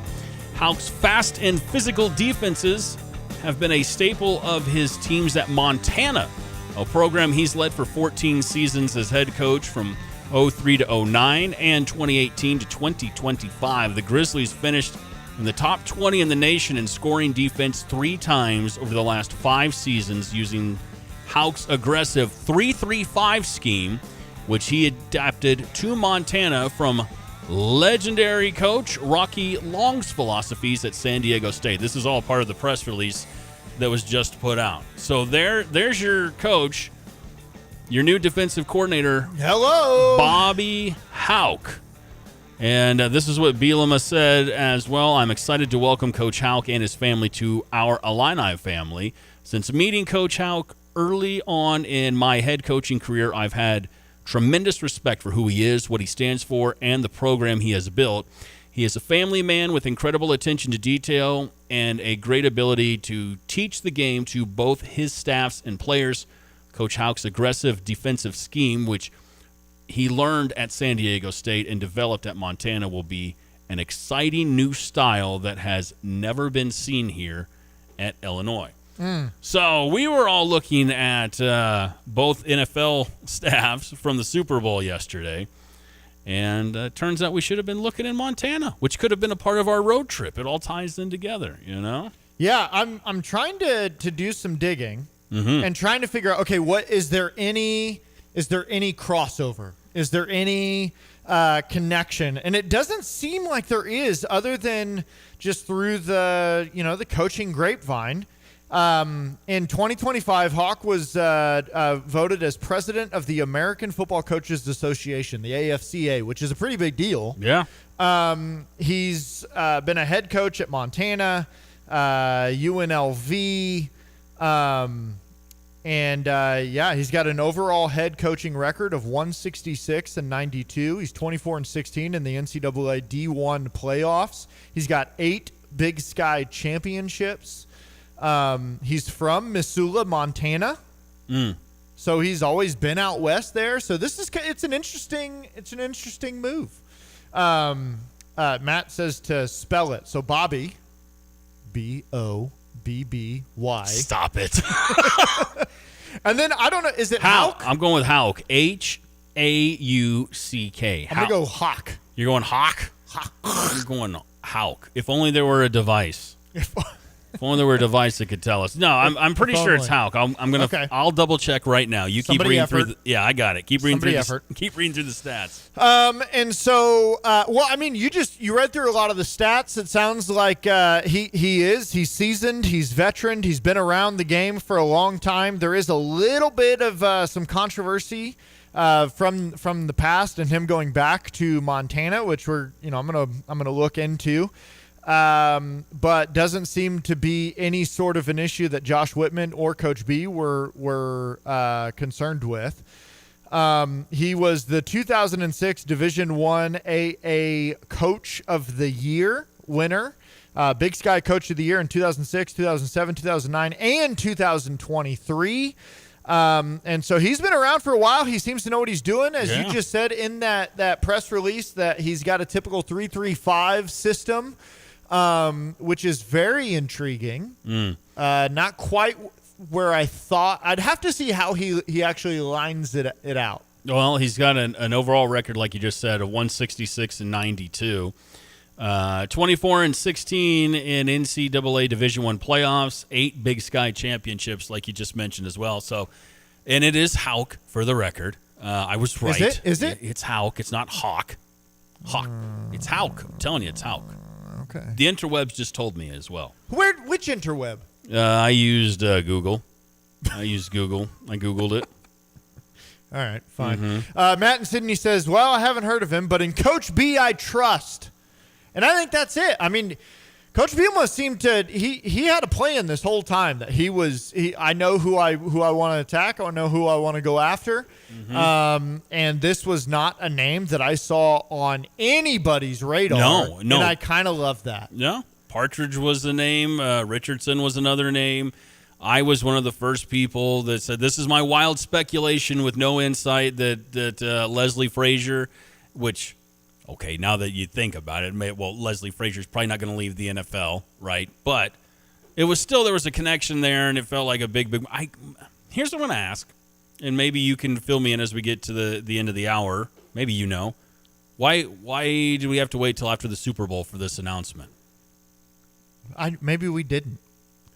Why'd you do don't that? know. Like, here's the thing: is maybe you're trying to just get things in place and figure out what's going on. Maybe you are wanting to kick the tires of some guys in the NFL, but then maybe at the same time you want to let the biggest game of the year kind of get out of there, and then let the headlines for here in Central Illinois give guys like Devin Witherspoon and them their flowers. I don't know, but at the same thing, like what whoever the texter just texted in, and Coach Veal, I trust. Well, I said Leslie Frazier was my guess, and Samsonite. I was way off. And so was everybody else. I do want to just throw this out there, though. Mm-hmm. Sorry. Throw it out there. Don't apologize. Throw it out there.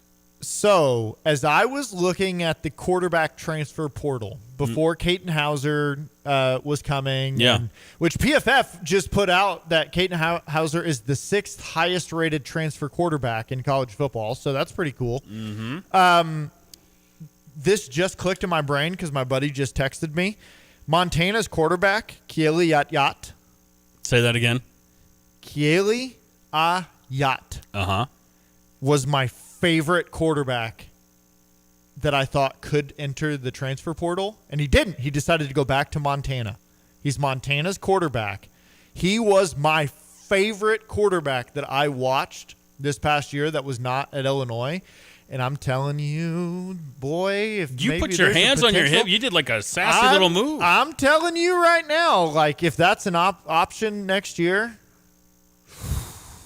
or maybe even this year, man, he was so much fun. I'm going to pull up some of these stats real quick. Are you talking about video game fun? Dude. Is that what you're telling me right now? What are you talking about? When you say he's fun, what do you mean he's fun?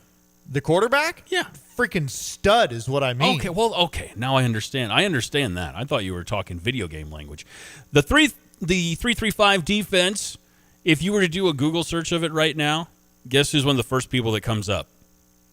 Coach Houck. Coach Houck in a video explaining the 3-3-5 defense is one of the first things that'll pop up if you do a little Google search, along with a couple other videos. But, yeah, the whole point is 3 down linemen, 3 linebackers, 5 DBs, designed to combat spread offenses through speed and deception. It specializes in varied blitz packages and dropping 8 defenders into coverage, often utilizing a stack alignment where linebackers stand behind linemen. Does that intrigue you at all?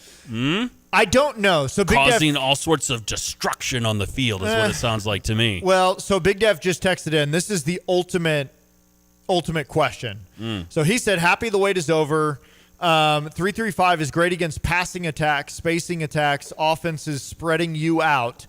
Not sure if he stacks or not. That's the big question. Do you stack the 3-3-5 or, you can be multiple with that system, though. No matter what, I don't think we have the size up front yet to avoid getting torn up versus inside zone and power run games with that system. Happy for the long-time experience, though. And I think that's kind of the big thing that is my question and why I was surprised that was the system that we jumped into. Because some of the guys, some of the defensive linemen that transferred out, I feel like they might have fit that well. And we don't have necessarily the size on the defensive line at the moment to really hold stout in a 3-3-5. So I'm very interested. Obviously, they know infinitely better than I do. Sure. So Kieli, last year. I'm going to play this anyways. Samsonite. Go on. I was way off. Oh, my gosh. Kieli, he threw for over 4,000 yards. He had 33 touchdowns to 9 interceptions. He had a QB rating of 161.2. And I watched him through the playoffs he's my most favorite quarterback I watched this past year. So you want him to come to Illinois. You're telling me this because you want him to be at Geese Memorial Stadium. At some point, I want him here. We're talking about a defense that's designed to attack and defend offenses that typically spread you out. Can I throw some schools at you real quick? Yeah. Duke, Ohio State, Oregon, a little bit with Nebraska, and I'll throw in UCLA as well, although their offense might be a little bit differently. But when you're talking about the biggies, Ohio State and Oregon being on your schedule and having to play them, yeah, those are teams that can spread you out. When you've got some sustained success, this is just immediate reaction, which Illinois has had, and you look at the levels in the Big Ten Conference and the teams that are in that upper tier, and maybe you're trying to get there, right? Well, maybe this is a defense that can get that done for you.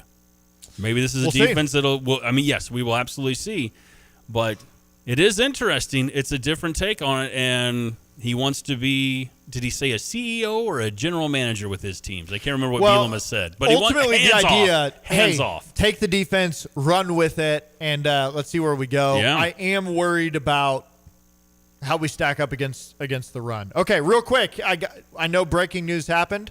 Give me Stephen F. Austin minus 15.5 against East